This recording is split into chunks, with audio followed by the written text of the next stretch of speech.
വാഴ്ത്തപ്പെടുവാനാകട്ടെ.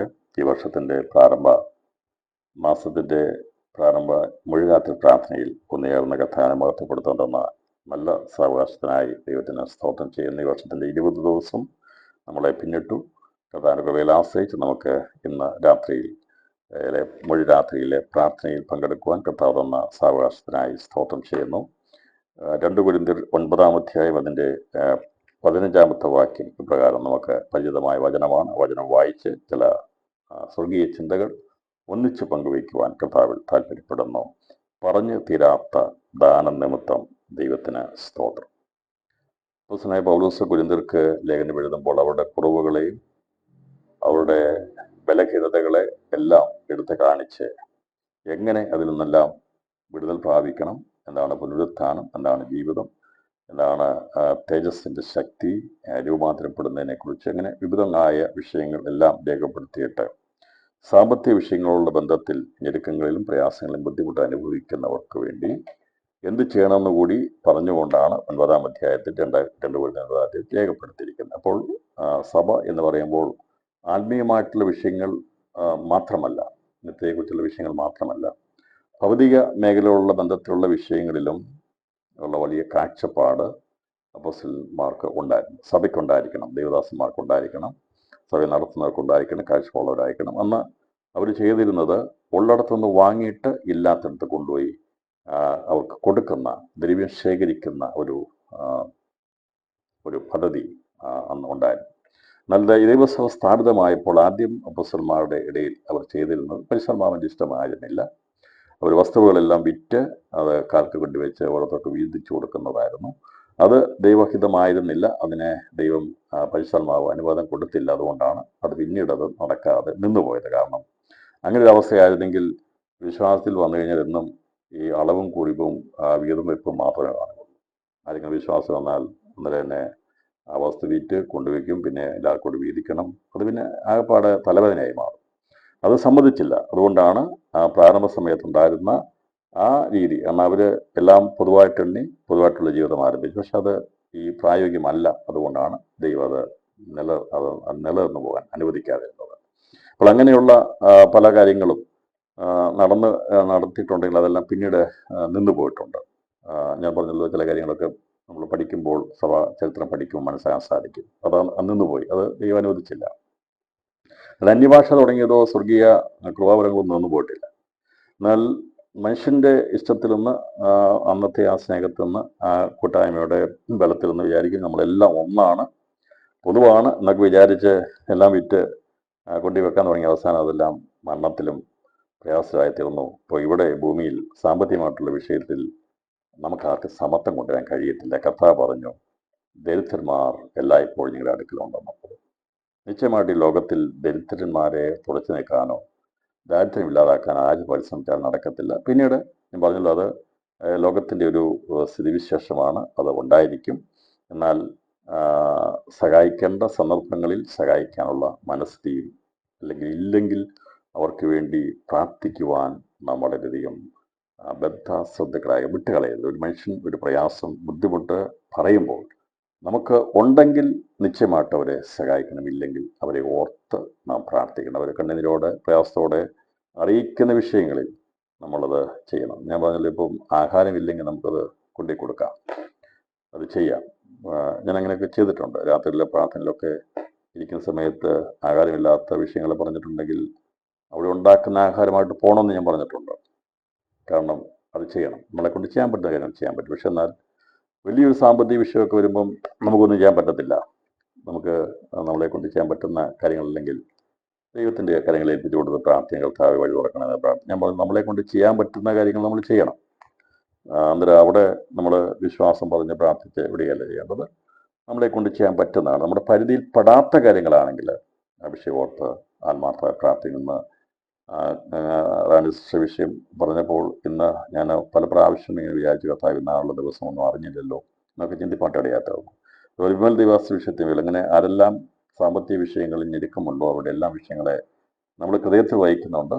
കാരണം നമ്മളെ കൊണ്ട് ചെയ്യാൻ പറ്റാത്ത വിഷയങ്ങളാണത്. ആ വിഷയത്തിന്മേൽ നമ്മൾ ഓർത്ത് നമ്മൾ പ്രാർത്ഥിക്കണം. അതുപോലെ കർത്താർദാസി ചെന്നൈ അമ്മച്ചിയുടെ വിഷയം തോമസ് ബ്രദർ പറഞ്ഞെന്നുള്ള കാര്യം അറിയിച്ചല്ലോ.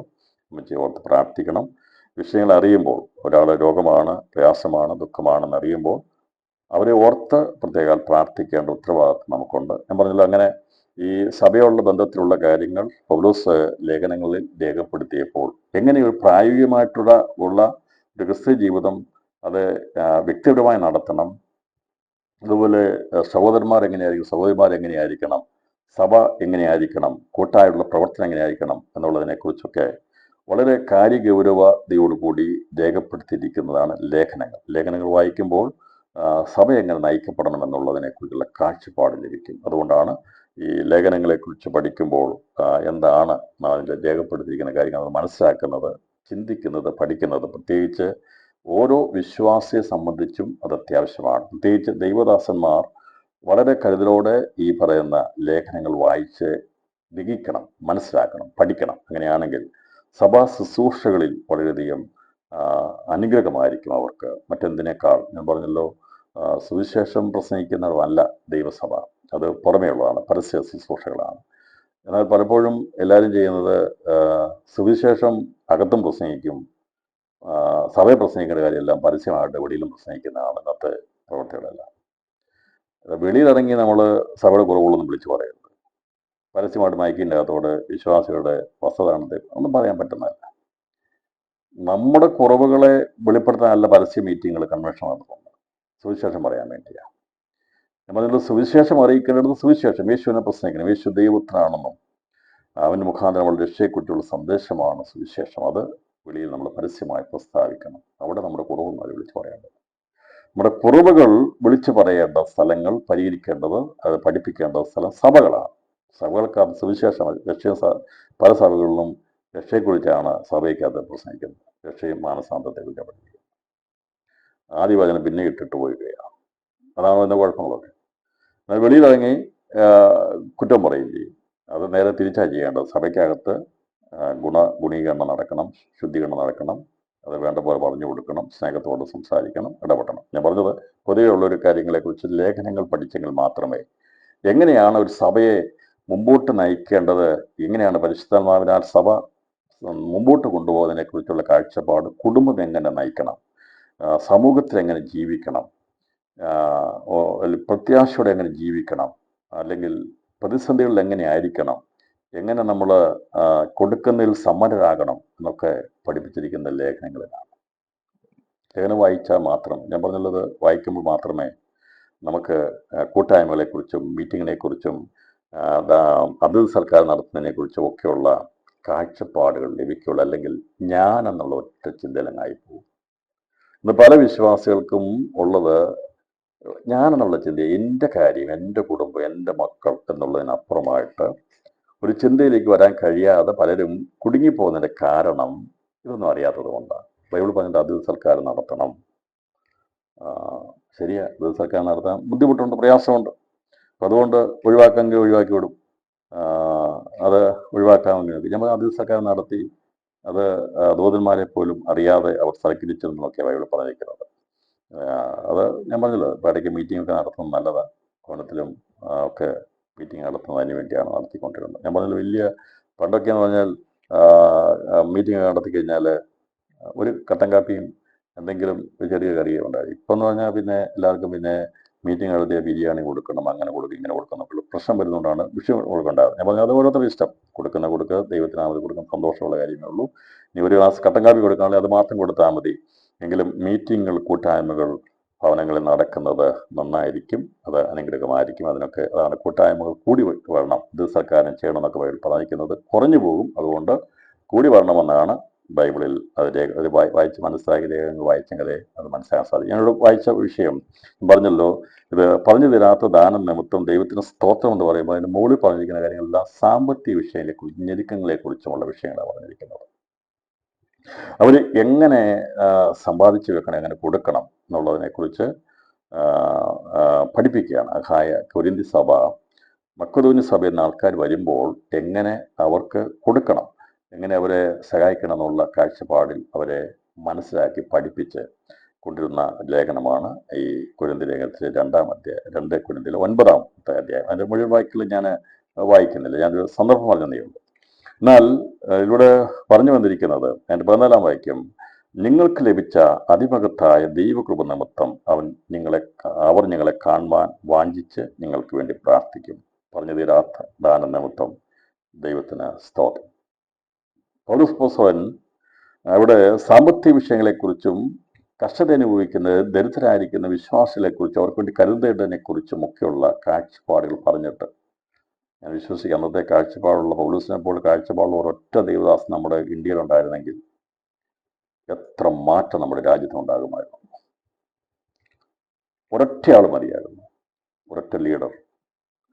പൗലോസിനെ പോലെ കാഴ്ചപ്പാടായിരുന്ന ഒരു ദൈവദാസൻ നമ്മുടെ ഇന്ത്യയിലുണ്ടായിരുന്നെങ്കിൽ ഞാൻ വിശ്വസിക്കുന്നത് അനേക ദൈവദാസന്മാരുടെ പട്ടിണി മാറുമായിരുന്നു, അനേകരുടെ ആവശ്യങ്ങൾ നിറവേറപ്പെടുമായിരുന്നു. അങ്ങനെയുള്ളൊരു ഇല്ല എന്നുള്ളത് ഞാനും നിങ്ങൾ ഉൾപ്പെടെ എല്ലാവരെയും വെച്ചുകൊണ്ട് ഞാൻ പറയുന്നത് ഇല്ല എന്നുള്ളത് ദുഃഖകരമായ കാര്യമാണ്. പ്രാർത്ഥിക്കണം കർത്താവ്.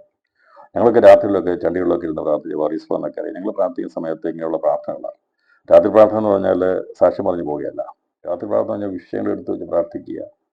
അന്ന് ഇരുന്ന് പ്രാർത്ഥിക്കുന്നവൻ ഇങ്ങനെ ദൈവദാസന്മാർക്ക് വേണ്ടി, ലീഡർഷിപ്പിന് വേണ്ടി, അതുപോലെ തന്നെ രാജ്യങ്ങൾക്ക് വേണ്ടി, ദേശങ്ങൾക്ക് വേണ്ടി,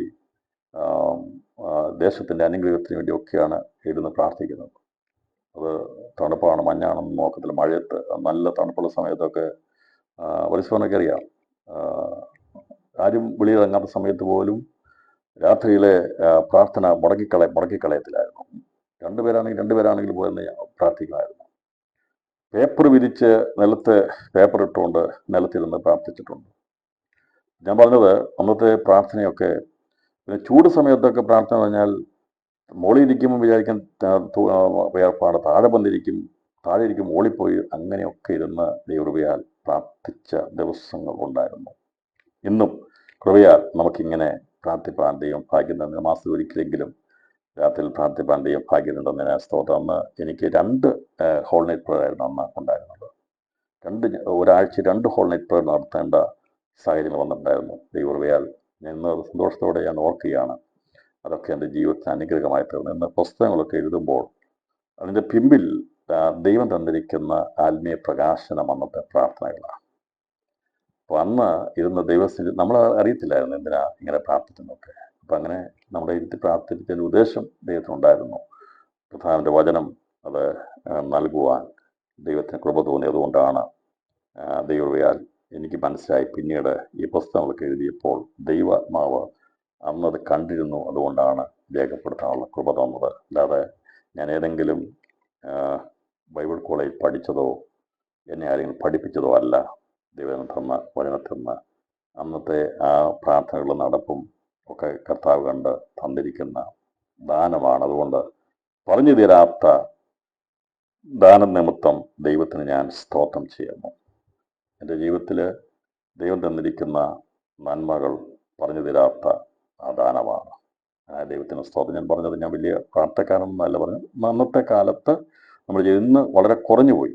അതുകൊണ്ടാണ് ഞാൻ പറഞ്ഞത് അന്നുണ്ടായിരുന്ന ആ തീക്ഷണതയോ കാര്യങ്ങളോ ഒന്നും ഇന്നില്ലല്ലോ എന്ന് ഓർക്കുമ്പോൾ വളരെ വിഷമമുണ്ടാകുന്നു. ഞാൻ കഴിഞ്ഞ ദിവസം വിഷമിച്ചിരുന്നപ്പോഴാണ് എനിക്കൊന്നും ചെയ്യാൻ പറ്റുന്നില്ലല്ലോ, ദൈവത്തിന് വേണ്ടി ഒരു കാര്യം ചെയ്യാൻ പറ്റാതെന്ന് വിഷമിച്ചപ്പോഴാണ് ഇങ്ങനെയൊരു സാഹചര്യം. ഞാൻ പറഞ്ഞല്ലോ, നമ്മുടെ കുറവുകളെ നാം കണ്ടെത്തണം. പുതുവർഷം വന്നു, ശരിയാ, അത് കലണ്ടർ മാറും, മറിഞ്ഞു പോകും. പക്ഷേ നമ്മുടെ കുറവുകളെ മനസ്സിലാക്കി ദൈവത്തോട് കൂടുതൽ അടുക്കാൻ വേണ്ടി ദൈവങ്ങളെ ഏൽപ്പിച്ചു കൊടുക്കുന്നതാണ് മാറ്റം, അല്ലെങ്കിൽ മാനസാന്തരം എന്ന് പറയുന്നത്. ഈ മനസ്സ് പുതുക്കി രൂപാന്തരപ്പെടുന്നതിനെയാണ് പറയുന്നത്. നമ്മുടെ കുറവുകളെ മനസ്സിലാക്കി എനിക്കത് കഴിയുന്നില്ലല്ലോ, സാധിക്കുന്നില്ല, ദൈവമേ എന്നിരിക്കുന്ന സാവകാശം സമയമൊക്കെ ഉണ്ടെങ്കിലും വേടവിധത്തിൽ പ്രയോജനപ്പെടാൻ എനിക്ക് കഴിയുന്നില്ലല്ലോ എന്നുള്ള ഒരു ചിന്ത വന്ന് മാറ്റത്തിന് വേണ്ടി ആഗ്രഹിക്കുന്നതിനാണ് മാനസാന്തരം, മനസ്സ് പുതുക്കി രൂപാന്തരപ്പെടുക എന്ന് പറഞ്ഞിരിക്കുന്നത്. ഇവിടെ പറഞ്ഞിരിക്കുന്നത് പറഞ്ഞു തീരാത്ത ദാനം എന്താണെന്ന് മുകളിൽ പറഞ്ഞിരിക്കുകയാണ്. അതിമഹത്തായ ദൈവകൃപ നിമിത്തം പറഞ്ഞാൽ ജാതികളായിരിക്കുന്ന അഖായ, മക്കോദിനിയ, മറ്റുള്ള ജാതികളുടെ അപ്പോസ്തലനായിരിക്കുന്ന പൗലോസ്, അദ്ദേഹത്തെ ദൈവത്തിൽ പറഞ്ഞിരിക്കുന്നത് ജാതികളുടെ അപ്പോസ്തലൻ എന്നാണ്. ജാതികൾക്ക് വേണ്ടി ദൈവം വേർതിരിച്ചു. താൻ വളരെയധികം ശുഷ്കാന്തിയുള്ളവനായിരുന്നു ഇസ്രായേൽ യഹൂദന് വേണ്ടി, യഹൂദ പ്രമാണങ്ങൾക്ക് വേണ്ടി വളരെയധികം ശുഷ്കാന്തിയുള്ളവനെ ദൈവം ഉപയോഗിച്ചത് ജാതികളുടെ അപ്പോസ്തലനായിട്ടാണ് ദൈവനെ ഉപയോഗിച്ചത്. അപ്പോൾ ആ ജാതിയുടെ ഇടയിൽ അപ്പോസ്തലനായിട്ട് അവൻ അപ്പോസ്തല ശുശ്രൂഷ ചെയ്യുമ്പോൾ എങ്ങനെയാകണം എന്നുള്ളതിനെ കുറിച്ച് പറഞ്ഞിട്ട് പറയുകയാണ്, നിങ്ങൾക്ക് ലഭിച്ച അതിമഹത്തായ ദൈവകൃപ എന്താണ്. അപ്പോൾ ഇതൊക്കെ മക്കെദോന്യരെ, കൊരിന്ത്യരെ ഈ പറയുന്ന ദ്രവ്യശേഖരണവും കൊടുക്കൽ വാങ്ങലുകളും ഒക്കെ താൽക്കാലികങ്ങൾ, അത് ഇവിടം കൊണ്ട് തീരുന്നത്. അത് ക്രിസ്തുവിന്റെ സ്നേഹത്തിൽ നിന്നുള്ളതാണ്, അത് പ്രതിഫലനമാണ്, അത് വേണ്ടിയതാണ്. എന്നാൽ നാം ചെയ്യുന്ന ദാനങ്ങൾ ഒരുപക്ഷെ അത് നാം വിചാരിക്കും നാം എന്തോ ചെയ്തെന്ന്. പക്ഷേ ഇവിടെ പറയുകയാണ്, ഇതൊന്നുമല്ല. ഒരുവൻ ദാനമായി തൻ്റെ ജീവൻ തന്നു, അതാണ് ദൈവകൃപ. അവൻ തൻ്റെ ജീവനെ നമുക്ക് വേണ്ടി തന്നു.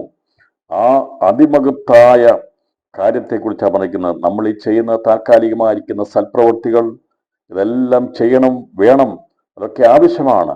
അതിനൊക്കെ ഓർത്ത് പ്രാർത്ഥിക്കും. നന്ദിയുണ്ട്, സ്നേഹമുണ്ട്. ഒരാൾ സഹായിക്കുമ്പോൾ നന്ദിയോട് ദൈവത്തിന് സ്തോത്രം ചെയ്യും, അവരെ ഓർത്ത് ദൈവത്തിന് സ്തോത്രം ചെയ്യും. അത് അനുഗ്രഹിക്കപ്പെട്ടതാണ്. ഞാൻ പറഞ്ഞല്ലോ, ആരെങ്കിലും എന്തെങ്കിലും തന്നാൽ അത് നന്ദിയോട് ദൈവത്തിന് സ്തോത്രം ചെയ്യും. അതുകൊണ്ട് അവിടെ പറയുന്നത് നിങ്ങളെ ഓർത്ത് പ്രാർത്ഥിക്കും എന്ന് പറയുന്നത്. അത് നിങ്ങളെ ഓർത്ത് പ്രാർത്ഥിക്കും, വാഞ്ചിച്ച് നിങ്ങൾക്ക് വേണ്ടി പ്രാർത്ഥിക്കും. അത് സ്നേഹത്തോടെ അങ്ങനെ ചെയ്യുമ്പോൾ മറന്നു കളയാൻ കഴിയത്തില്ല. ഒരു പ്രാവശ്യമെങ്കിലും അവരെ ഓർത്ത് സ്തോത്രം ചെയ്യും. അത് പറയുകയാണ്, ഇതൊക്കെ നമ്മൾ ചെയ്യുന്നൊക്കെ ഇവിടം കൊണ്ട് ചെയ്യുമ്പോൾ ഇത് നമ്മൾക്ക് ലഭിച്ചിരിക്കുന്ന അതിനനുസരിച്ചാണ് നാം ചെയ്യുന്നത്. എന്നാൽ ഇതിനപ്പുറമായി അതിമഹത്തായ ഒരു ദാനമുണ്ട്, അത് മനസ്സിലാക്കണം. കൊരിന്ത്യ വിശ്വാസികളെ, മക്കെദോന്യ വിശ്വാസികളെ എല്ലാവരോടും പൗലോസ് പറയുക, ഈ ദാനധർമ്മങ്ങൾ ഇതൊക്കെ ആവശ്യമാണ്, ഇതെല്ലാം ദൈവത്തിന് സ്തോത്രം കരയറ്റുന്നതാണ്. എന്നാൽ മഹാദൈവം തൻ്റെ പുത്രനെ നമുക്ക് വേണ്ടി തന്ന ആ വലിയ ദാനമുണ്ടല്ലോ, അതോർത്താണ് ഇവിടെ പൗലോസ് പറയുകയാണ്, പറഞ്ഞു തീരാത്ത ദാനം നിമിത്തം രക്ഷയാകുന്ന ദാനം നമുക്ക് ലഭിച്ചല്ലോ. ഭൗമികമായിരിക്കുന്ന വിഷയങ്ങൾ, കടം മാറുന്നത്, ദാരിദ്ര്യം മാറുവാൻ വേണ്ടിയൊക്കെ നാം ചെയ്യുന്നത് താൽക്കാലികം. അതൊക്കെ ചെയ്യുമ്പോൾ അന്നത്തേക്കുള്ള സന്തോഷമുണ്ട്, നന്ദി പറയും, എല്ലാം ചെയ്യും. കുറച്ച് കഴിയുമ്പോൾ അതെല്ലാം വിഷയങ്ങൾ പിന്നെ കഴിയുമ്പോൾ മറന്നു പോകും. എന്നാൽ ഇവിടെ പറയുക, ഒരിക്കലും മറക്കാത്തത്, തീർന്നു പോകാത്തൊരു കാര്യമുണ്ട്, അത് മഹത്തായ കാര്യമാണ്. അത് നമ്മുടെ ഉള്ളിൽ തന്നിരിക്കുന്ന രക്ഷയാണെന്ന് പറയുന്നത്. അതേക്കുറിച്ച് 1 പത്രോസ് 1-ാം 9 പറഞ്ഞ ഇപ്രകാരമാണ്. അപ്പോസ്തലനായ പത്രോസ് അതേക്കുറിച്ച് പറഞ്ഞ 1 പത്രോസ് 1-ാം അതിൻ്റെ 8-9 പറയുന്നത്, അവനെ നിങ്ങൾ കണ്ടിട്ടില്ലെങ്കിലും സ്നേഹിക്കുന്നു, ഇപ്പോൾ കാണാതെ വിശ്വസിച്ചുകൊണ്ട് നിങ്ങളുടെ വിശ്വാസത്തിന്റെ അന്തമായ ആത്മരക്ഷ പ്രാപിക്കുകയും പറഞ്ഞു തീരാത്തതും മഹിമയുള്ളതുമായ സന്തോഷത്തോടെ ആനന്ദിക്കുകയും ചെയ്യുന്നു. പറയുക, ഇത് അന്തമായ ആത്മരക്ഷ പ്രാപിച്ചിട്ട് പറഞ്ഞു തീരാത്തതും മഹിമയുള്ളതുമായ സന്തോഷത്തോടെ ആനന്ദിക്കുകയും ചെയ്യുന്നു. അപ്പോൾ ജീവിതത്തിൽ ഏറ്റവും അധികമായി സന്തോഷിക്കണമെങ്കിൽ നമ്മുടെ ഉള്ളിലേക്കൊന്ന് നാം നോക്കണം. ലോകവും വിശ്വാസവും തമ്മിലുള്ള വ്യത്യാസം ഇവിടെയാണ് നാം മനസ്സിലാക്കുന്നത്. ലോകം സന്തോഷിക്കുന്നത് പുറമെയുള്ള എല്ലാവിധ സുഖസൗകര്യങ്ങളിലുമാണ് അവർ സന്തോഷിക്കുന്നത്. എന്നാൽ ദൈവമക്കൾ സന്തോഷിക്കുന്നത് പുറമെയുള്ള സുഖസൗകര്യങ്ങളല്ല.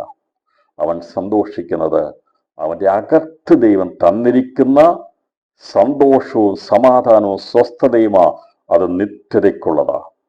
എന്നാൽ വ്യത്യാസം ഇത്രയേ ഉള്ളൂ. കർത്താവ് പറഞ്ഞു, ലോകത്തിൽ നിങ്ങൾക്ക് കഷ്ടമുണ്ട്. കർത്താവ് തൻ്റെ അവസാനത്തെ ദിവസങ്ങളിലേക്ക് അടുത്തപ്പോൾ യേശു കർത്താവ് തൻ്റെ ശിഷ്യന്മാരോട് നോക്കിയിട്ട് പറഞ്ഞു, നിങ്ങൾക്ക് ലോകത്തിൽ സുഖമുണ്ടെന്നല്ല പറഞ്ഞത്, ലോകത്തിൽ നിങ്ങൾക്ക് കഷ്ടമുണ്ട്. ഇത് കേൾക്കുമ്പോൾ തന്നെ ഈ രാത്രി വന്നിരിക്കുന്ന കഷ്ടം കേൾക്കാൻ ഒന്നാമതേ കഷ്ടം സഹിച്ച് മടുത്തിരിക്കുക. എൻ്റെ ഇടയ്ക്ക് ഇനി കഷ്ടം കൂടെ കേൾക്കാൻ വേണ്ടിയാണോ ഈ സന്ദേശം എന്ന് നാം ഒരുപക്ഷെ ചിന്തിച്ചു പോകുമല്ലേ. യോഹന്നാന്റെ സുവിശേഷം 4-ാം 33 ഇങ്ങനെ പറഞ്ഞിരിക്കുന്നത്, എന്നിൽ സമാധാനം ഉണ്ടാകേണ്ടതിന് ഇത് നിങ്ങളോട് സംസാരിച്ചിരിക്കുന്നു. ലോകത്തിൽ നിങ്ങൾക്ക് കഷ്ടമുണ്ട്, എങ്കിലും ധൈര്യപ്പെടുവീൻ, ഞാൻ ലോകത്തെ ജയിച്ചിരിക്കുന്നു എന്ന് പറഞ്ഞു. യേശുദാ ഇവിടെ പറയുക, ഇത് നിങ്ങളോട് സമാധാനം, നിങ്ങൾക്ക് സമാധാനം ഉണ്ടാകേണ്ടതിന് ഇത് നിങ്ങളോട് സംസാരിച്ചിരിക്കുന്നു. അപ്പോൾ യേശുവിൻ്റെ വചനം സമാധാനം ഉണ്ടാകേണ്ടതിനാണ്. സമാധാനമാണ്. അസ്വസ്ഥപ്പെടുന്ന മേഖലയെ കർത്താവ് മുമ്പിൽ കണ്ടു. എൻ്റെ ശിഷ്യന്മാർ അനുഭവിക്കാൻ പോകുന്ന സമാധാനം, അതുവരെയും അവർ സ്വസ്ഥതയുള്ളവരാണ്. യേശുവിൻ്റെ കൂടെ നടന്ന 3.5 വർഷം വളരെ അവര് ഇത് വിഷയമുണ്ടായിരുന്നെങ്കിലും യേശുവിൻ്റെ മുഖത്തേക്ക് നോക്കുമ്പോൾ അവർക്ക് പ്രശ്നമെല്ലാം മാറുമായിരുന്നു.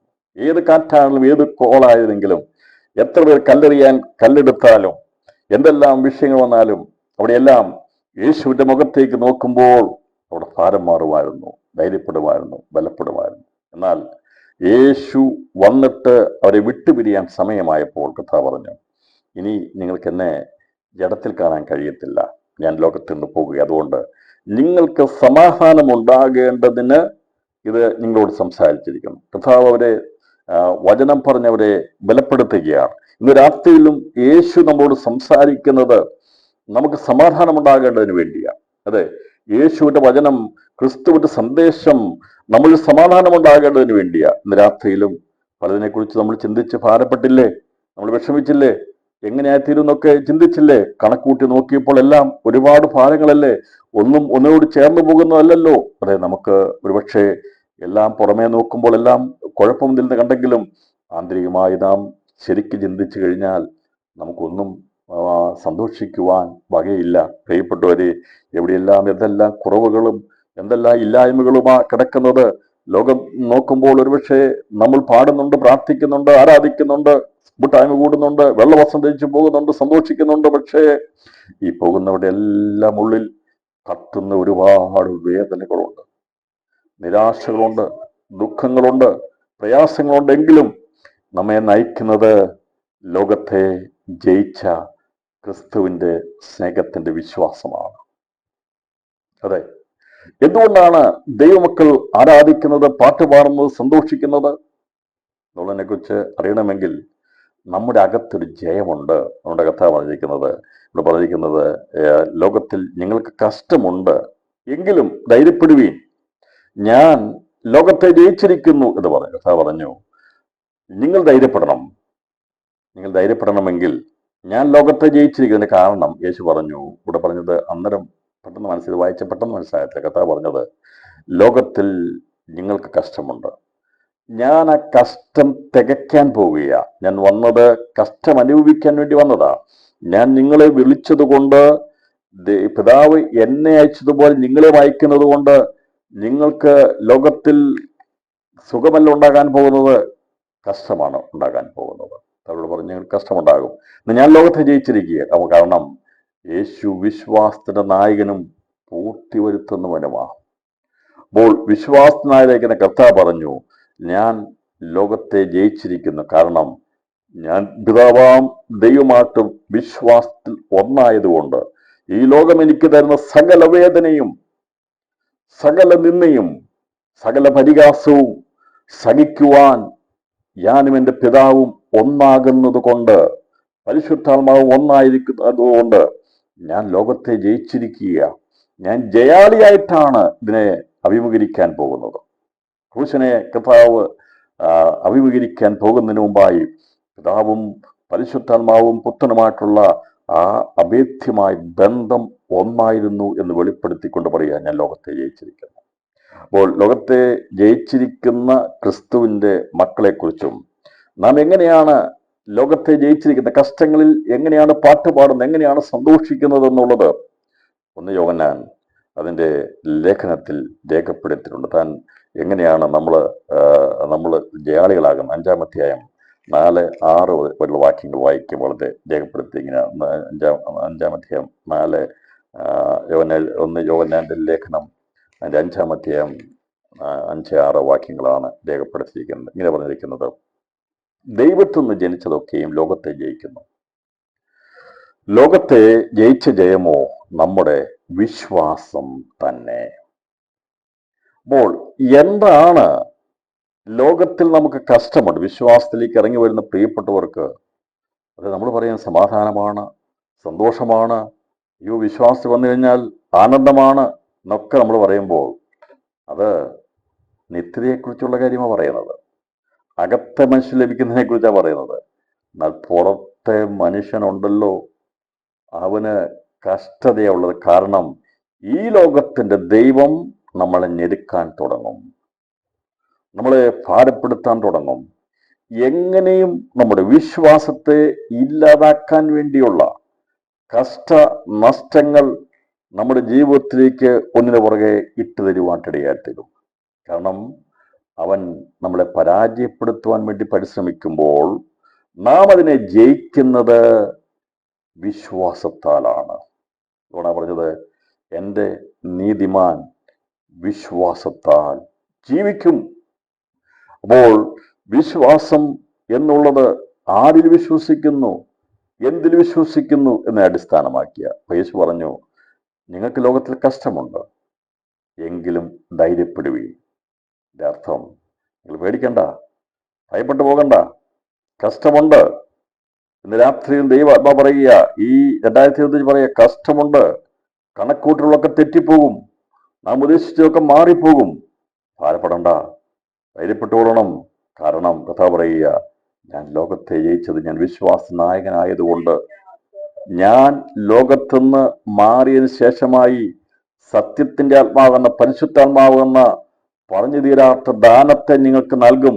ആ ആത്മാവ് വന്ന് നിങ്ങളെ ബലപ്പെടുത്തും, ശക്തീകരിക്കും. നിങ്ങൾ കഷ്ടങ്ങളിൽ പാടുന്നവരായി മാറും. നമുക്കറിയാമല്ലോ, പൗലോസിനെയും ശീലാസിനെയും ഒക്കെ ബന്ധിച്ച് കഷ്ടതയുടെ നല്ല തീച്ചൂടിൽ അവർ ഇട്ട് കഴിഞ്ഞപ്പോൾ, ആടികൊണ്ട് അവർ വല്ലാതെ വേദനപ്പെട്ടപ്പോൾ, കാരാഗ്രഹം തുറന്നിട്ടല്ല അവർ പാട്ടുപാടിയത്. കഷ്ടതയിൽ അവർ അകത്തെ മനുഷ്യൻ സന്തോഷിച്ചു, വിശ്വാസം വർദ്ധിച്ചു. രാത്രിയിലും ഒരു ദൈവബദലിന്റെ പുറമെയുള്ള വിഷയങ്ങളെല്ലാം അവനെ ഞെരുക്കുമ്പോൾ, ഭാരപ്പെടുത്തുമ്പോൾ, വേദനപ്പെടുത്തുമ്പോൾ, രോഗത്താൽ വല്ലാതെയായിത്തീരുമ്പോൾ, എന്തുകൊണ്ടെന്ന് ഭാരപ്പെടുമ്പോൾ, വിവിധമായ വിഷയങ്ങളാൽ ഞെരുങ്ങുമ്പോൾ, അകത്ത് ദൈവത്തിന്റെ ആത്മാവിൽ നാം പ്രാപിച്ചിരിക്കുന്ന വചനവും നാം പാടിയിരിക്കുന്ന പാട്ടുകളും നാം ശ്രദ്ധിച്ചു കേട്ട വചനങ്ങളുമെല്ലാം അകത്തത് വ്യാപരിച്ചു കഴിയുമ്പോൾ, അതൊരു ശക്തിയായി വെളിയിലേക്ക് വരുമ്പോൾ പുറമെ ബന്ധിച്ചിരിക്കുന്ന ബന്ധനങ്ങൾ മാറിപ്പോകുമെന്ന് അങ്ങനെ ജയാളിയായി തീരുവാനിടയായി. അകത്ത് ശക്തി വ്യാപരിക്കണം. പക്ഷേ ലോകം മുഴുവൻ ചെയ്യുന്ന പുറമെയുള്ള കാര്യങ്ങളാണ് ചെയ്യുന്നത്. എന്നാൽ ദൈവമക്കളുടെ അകത്ത് വിശ്വാസം വർദ്ധിക്കും. അപ്പോൾ പൗലോസും ശീലാസും അടികൊണ്ട് അവർ ചങ്ങലകളാൽ ബന്ധിക്കപ്പെട്ട് കിടക്കുമ്പോൾ അവരുടെ അകത്ത് വചനത്തിന്റെ ശക്തി വ്യാപരിച്ചു, വിശ്വാസം വർദ്ധിച്ചു. വെറുതെയല്ല ഞങ്ങൾ അടികൊണ്ടത്, എന്നേക്കും നിലനിൽക്കുന്ന ദൈവസഭയ്ക്ക് വേണ്ടി, ദൈവരാജ്യത്തിന് വേണ്ടി, അതേ യേശുവിന്റെ കൽപ്പനകൾ പ്രമാണിച്ചുകൊണ്ട് അവരുടെ വചനത്തെ പ്രസ്താവിച്ചത് കൊണ്ടാണെന്നുള്ള ആ വലിയ വിശ്വാസം വന്നപ്പോൾ, അവർ പാട്ടുപാടിയപ്പോൾ, അവരെ ബന്ധിച്ചതും ആ കാരാഗ്രഹത്തെ അടിസ്ഥാനം കുലുങ്ങി മാറത്തക്കവണ്ണം അവിടെ ദൈവം ജയം കൊടുക്കുവാൻ ഇടയാറ്റുന്നതുപോലെ ഇന്ന് രാത്രിയിലും ദൈവത്തിൽ നിന്ന് ജനിച്ചതൊക്കെയും ലോകത്തെ ജയിക്കുന്നു. ലോകത്തെ ജയിച്ച ജയമോ നമ്മുടെ വിശ്വാസം തന്നെ എന്ന് പറഞ്ഞതിന്റെ അർത്ഥം, അന്ന് കാരാഗ്രഹത്തിന്റെ വാതിൽ തുറന്നു പോകുവാൻ കാരണമാറ്റുന്നത്, ചങ്ങല അഴിയാൻ കാരണമാറ്റുന്നത്, ഈ ദൈവവചന ലേഖനം എഴുതാനെല്ലാം കൃപ കൊടുത്ത പൗലോസിന്റെ അകത്ത് കാഴ്ചപ്പാടുണ്ടായിരുന്നു. വചനം വിശ്വാസം എന്നത് കേൾവിയാലും കേൾവി ക്രിസ്തുവിന്റെ വചനത്താലും വരുന്നു. അപ്പൊ പൗലോസും ശീലാസും ഒക്കെ അന്ന് ലേഖനങ്ങളൊക്കെ അങ്ങനെ എഴുതപ്പെട്ടിട്ടുണ്ടോ എന്ന കാര്യത്തിൽ എഴുതപ്പെട്ടുകൊണ്ടിരിക്കുന്ന കാലഘട്ടങ്ങളാണ്. എന്നാൽ ഈ വചനം ഐശ്വര്യമായി അവരുടെ ഹൃദയങ്ങളിൽ വസിച്ചത് കൊണ്ടാണ് ചങ്ങലകൾ പൊട്ടത്തക്കവണ്ണമുള്ള ശക്തി അവിടെ വ്യാപരിച്ചത്. ദൈവവചനം അവിടെ ഉള്ളിൽ ക്രിയ ചെയ്തുകൊണ്ടാണ്. മനസ്സിലായല്ലോ? ഈ പൗലോസ് ശീലാസൊക്കെ പറഞ്ഞാൽ അവരൊക്കെ കർത്താവിന്റെ വചനം ഇങ്ങനെ വായിച്ചും അവർ കേട്ടും അവർ ദൈവത്തിൽ നിന്ന് പ്രാപിച്ചും വചനം സ്റ്റോർ ചെയ്തവിടെ ഹൃദയത്തിൽ വെച്ചിരിക്കുക. അവരെ ബന്ധിച്ചിട്ടപ്പോൾ അന്ന് കാരാഗ്രഹത്തിന് വാതിൽ തുറക്കാൻ കാരണമാറ്റുന്നത്, ഞാൻ പറഞ്ഞല്ലോ, 14 ലേഖനം എഴുതണമെങ്കിൽ പൗലോസിന്റെ അകത്ത് എത്രമാത്രം ദൈവത്തിന്റെ വചനത്തിന്റെ ആഴം ഉണ്ടായിരുന്നു. അവനെ ബന്ധിച്ചൊതുക്കാൻ ചങ്ങലയ്ക്ക് കഴിയത്തില്ല. ഫിലിപ്പിയ കാരാഗ്രഹത്തിന് കഴിയത്തില്ല. ഇന്ന് രാത്രിയിലും ദൈവവചനത്തിന്റെ ശക്തി ഉള്ളിൽ വ്യാപരിക്കുന്ന ദൈവമക്കളെ അതുകൊണ്ടാണ് പറയുന്നത്, നിങ്ങൾ ആത്മീയഗീതങ്ങളാൽ പാടി ദൈവത്തിന്റെ വചനം ഐശ്വര്യമായി നിങ്ങളുടെ ഹൃദയങ്ങളിൽ വസിക്കട്ടെ. അപ്പോൾ ഐശ്വര്യമായി ദൈവവചനം നമ്മുടെ അകത്തുണ്ടെങ്കിൽ നിന്നെ രോഗത്തിന് ഒതുക്കാൻ കഴിയത്തില്ല, നമ്മെ കടത്തിന് ഒതുക്കാൻ കഴിയത്തില്ല, നമ്മളെ ഭാരപ്പെടുത്തി വയ്ക്കുവാൻ ഒരു ശക്തിക്കും കഴിയത്തില്ല. അതിനെ ജയിക്കുവാനുള്ള ജയമാണ് വിശ്വാസം പറഞ്ഞിരിക്കുന്നതാണ്. നാം ലോകത്തെ ജയിക്കുന്നു. ലോകത്തെ ജയിച്ച ജയമോ നമ്മുടെ വിശ്വാസം തന്നെ. അവിടെ കഥ പൂരിപ്പിച്ചില്ല. നിങ്ങൾക്ക് ലോകത്തിൽ കഷ്ടമുണ്ട്, ധൈര്യപ്പെടുവീൻ എന്ന് പറഞ്ഞു. ഞാൻ ലോകത്തെ ജയിച്ചിരിക്കുന്നു. കർത്താവ് പറഞ്ഞത്, ഞാൻ ജയിച്ചു കഴിഞ്ഞിട്ട് ഞാൻ പോയ ശേഷമായി എൻ്റെ ആത്മാവനുസരിച്ച് നിങ്ങൾ ആരാത്തിരും, നിങ്ങൾ ധൈര്യമുള്ളവരായിത്തീരും, നിങ്ങൾ ശക്തിയുള്ളവരായിത്തീരും, നിങ്ങളും ലോകത്തെ ജയിക്കുവാൻ തക്കതായ വിശ്വാസം ഉള്ളവരായിത്തീരുമെന്നാണ് കർത്താവ് പറയുന്നത്. രാത്രിയിലും ആ ശക്തി ആണ് നമ്മൾ വ്യാപരിക്കുന്നത്. അപ്പോൾ വിശ്വാസം തന്നെ യേശു എന്ന് പറയാണ്. എന്താണ് ആ വിശ്വാസം? യേശു ദൈവപുത്രൻ എന്ന് വിശ്വസിക്കുന്നതല്ലാതെ ആരാകുന്നു ലോകത്തെ ജയിക്കുന്നത്? അപ്പോൾ യേശുവിനെ ദൈവപുത്രൻ എന്ന് വിശ്വസിക്കുവാൻ ഭാഗ്യം ലഭിച്ചിട്ടുണ്ടെങ്കിൽ ഇന്ന് രാത്രിയിൽ പറയണം, നമ്മൾ ജയാളികളാണ്. ലോകത്തിൽ ഏകദേശം 750-800 കോടി ജനങ്ങൾ ലോകത്തിലുള്ളപ്പോൾ അതിൻ്റെ അകത്ത് യേശുവിനെ കുറിച്ചുള്ള പല കാഴ്ചപ്പാടുകളും പലർക്കും ഉണ്ടാകുമായിരിക്കും. പലരും ചരിത്ര പുരുഷനായിട്ടോ മറ്റു രീതിയിലൊക്കെ യേശുവിനെ പറയുന്നവരായിട്ടുണ്ട്. എന്നാൽ ഇത് രാത്രി നമുക്ക് പറയാൻ സാധിക്കും, അങ്ങനെ ഒരു ചരിത്ര പുരുഷനായിട്ടല്ല, ചരിത്രത്തെ വിഭാജിച്ച ഒരു കലണ്ടറിന്റെ ഉടമയായിട്ടല്ല യേശുവിനെ ഞാൻ കാണുന്നത്. എൻ്റെ ജീവിതത്തിൽ യേശു ദൈവപുത്രനാണ്. അവൻ വന്നുവെന്നും അവൻ ലോകത്തിൽ വന്നുവെന്നും അവൻ വന്നത് മുഖാന്തരമായി സമൃദ്ധിയായ ജീവൻ തന്നുവെന്നും ഞാൻ വിശ്വസിക്കുന്നു. എൻ്റെ അകത്ത് തന്നിരിക്കുന്ന ജീവൻ നിത്യജീവനാക്കി മരണത്തെ മാറ്റി ജീവൻ തന്നത് യേശു വന്നത് കൊണ്ടാണ്. അതുകൊണ്ടാണ് യേശു ദൈവത്തിൽ നിന്ന് വിശ്വസിക്കുന്ന, അല്ലാതെ ആരാകുന്നു ലോകത്തെ ജയിക്കുന്നവൻ? അപ്പോൾ ലോകത്തെ ജയിക്കണമെങ്കിൽ യേശു ക്രിസ്തു ആരാകുന്നു എന്നുള്ളതിനെ കുറിച്ചുള്ള വലിയ കാഴ്ചപ്പാട് ഉണ്ടായിരിക്കണം എന്നാണ് ഇവിടെ പറഞ്ഞിരിക്കുന്നത്. അപ്പോൾ ഇത് ഈ വിശ്വാസം ഉള്ളവരെ കുറിച്ചും ഇല്ലാത്തവരെ കുറിച്ചും ഒക്കെയുള്ള ഒരുപാട് കാര്യങ്ങൾ നമുക്ക് തരാം. ഞാൻ ഒരു ഭാഗം കൂടി വായിച്ചിട്ട്, യേശുവിനെ ക്രൂശിനാശ ഉയർത്തുന്ന സംഭവത്തിന് ശേഷമായി കർത്താവിന്റെ ശിഷ്യന്മാർക്ക് പ്രത്യക്ഷപ്പെട്ടതിനെ കുറിച്ചും അവിടെ വിശ്വാസം അന്നുവരെ കണ്ടിട്ടും ആ വിശ്വാസത്തിൽ വേണ്ട രീതിയിൽ വിശ്വസിക്കാൻ കഴിയാതെ പോയ അവസ്ഥകളെക്കുറിച്ചുമുള്ള കാര്യങ്ങൾ വേദപുസ്തകത്തിൽ രേഖപ്പെടുത്തുന്നുണ്ട്. യോഹന്നാൻ 20-ാം അധ്യായം അതിന്റെ 20 അധ്യായം 24 വാക്യങ്ങൾ വായിക്കുന്നത്. എന്നാൽ യേശു വന്നപ്പോൾ പന്തിരുവരിൽ ഒരുവനായ ദിദിമോസ് എന്ന തോമസ് അവനോടുകൂടെ ഉണ്ടായിരുന്നില്ല. അവിടെ ഇവര് 12 പേര് കൂടിയിരുന്നപ്പോൾ യേശു പിന്നെയും അവിടെ, നിങ്ങൾക്ക് സമാധാനം, പിതാവിനെ അയച്ചതുപോലെ ഞാനും നിങ്ങളെ അയക്കുന്നു എന്ന് പറഞ്ഞു. അപ്പോൾ യേശു അവരെ 12 പേരോട് സംസാരിച്ച ശേഷം ഈ ശിഷ്യന്മാർ 12 പേരോട് പറഞ്ഞു, ഞങ്ങൾ യേശുവിനെ കണ്ടുകൊട്ടോ എന്ന് പറഞ്ഞു. പറഞ്ഞു കഴിഞ്ഞപ്പോൾ ഈ ദിദിമോസ് പറഞ്ഞു, ഞങ്ങൾ കർത്താവിനെ കണ്ടെന്ന് പറഞ്ഞാറെ ഞാൻ അവന്റെ കൈകളിൽ ആണിപ്പഴുത് കാണുകയും ആണിപ്പഴുതിൽ വിരലിടുകയും അവന്റെ വിരാപ്പുറത്തെ കൈയിടുകയും ചെയ്തിട്ടല്ലാതെ വിശ്വസിക്കുകയില്ല എന്ന് അവൻ അവരോട് പറഞ്ഞു. ദിദിമോസ് പറഞ്ഞു, നിങ്ങൾ പറയുന്നതൊക്കെ ഞാൻ വിശ്വസിക്കത്തില്ല. കാരണം പത്രോസേ, എനിക്ക് നിന്നെ അറിയാം, യോഹന്നാനെ എനിക്ക് നിന്നെ അറിയാം, നിങ്ങളെയൊക്കെ എനിക്കറിയാം, നമുക്ക് അങ്ങോട്ടും ഇങ്ങോട്ടും അറിയാമല്ലോ. പക്ഷേ ഞാൻ ഈ യേശു ഉയർത്തെഴുന്നേറ്റെന്ന് പറഞ്ഞ കാര്യമൊന്നും ഞാൻ വിശ്വസിക്കത്തില്ല. കാരണം ഇനി അങ്ങനെ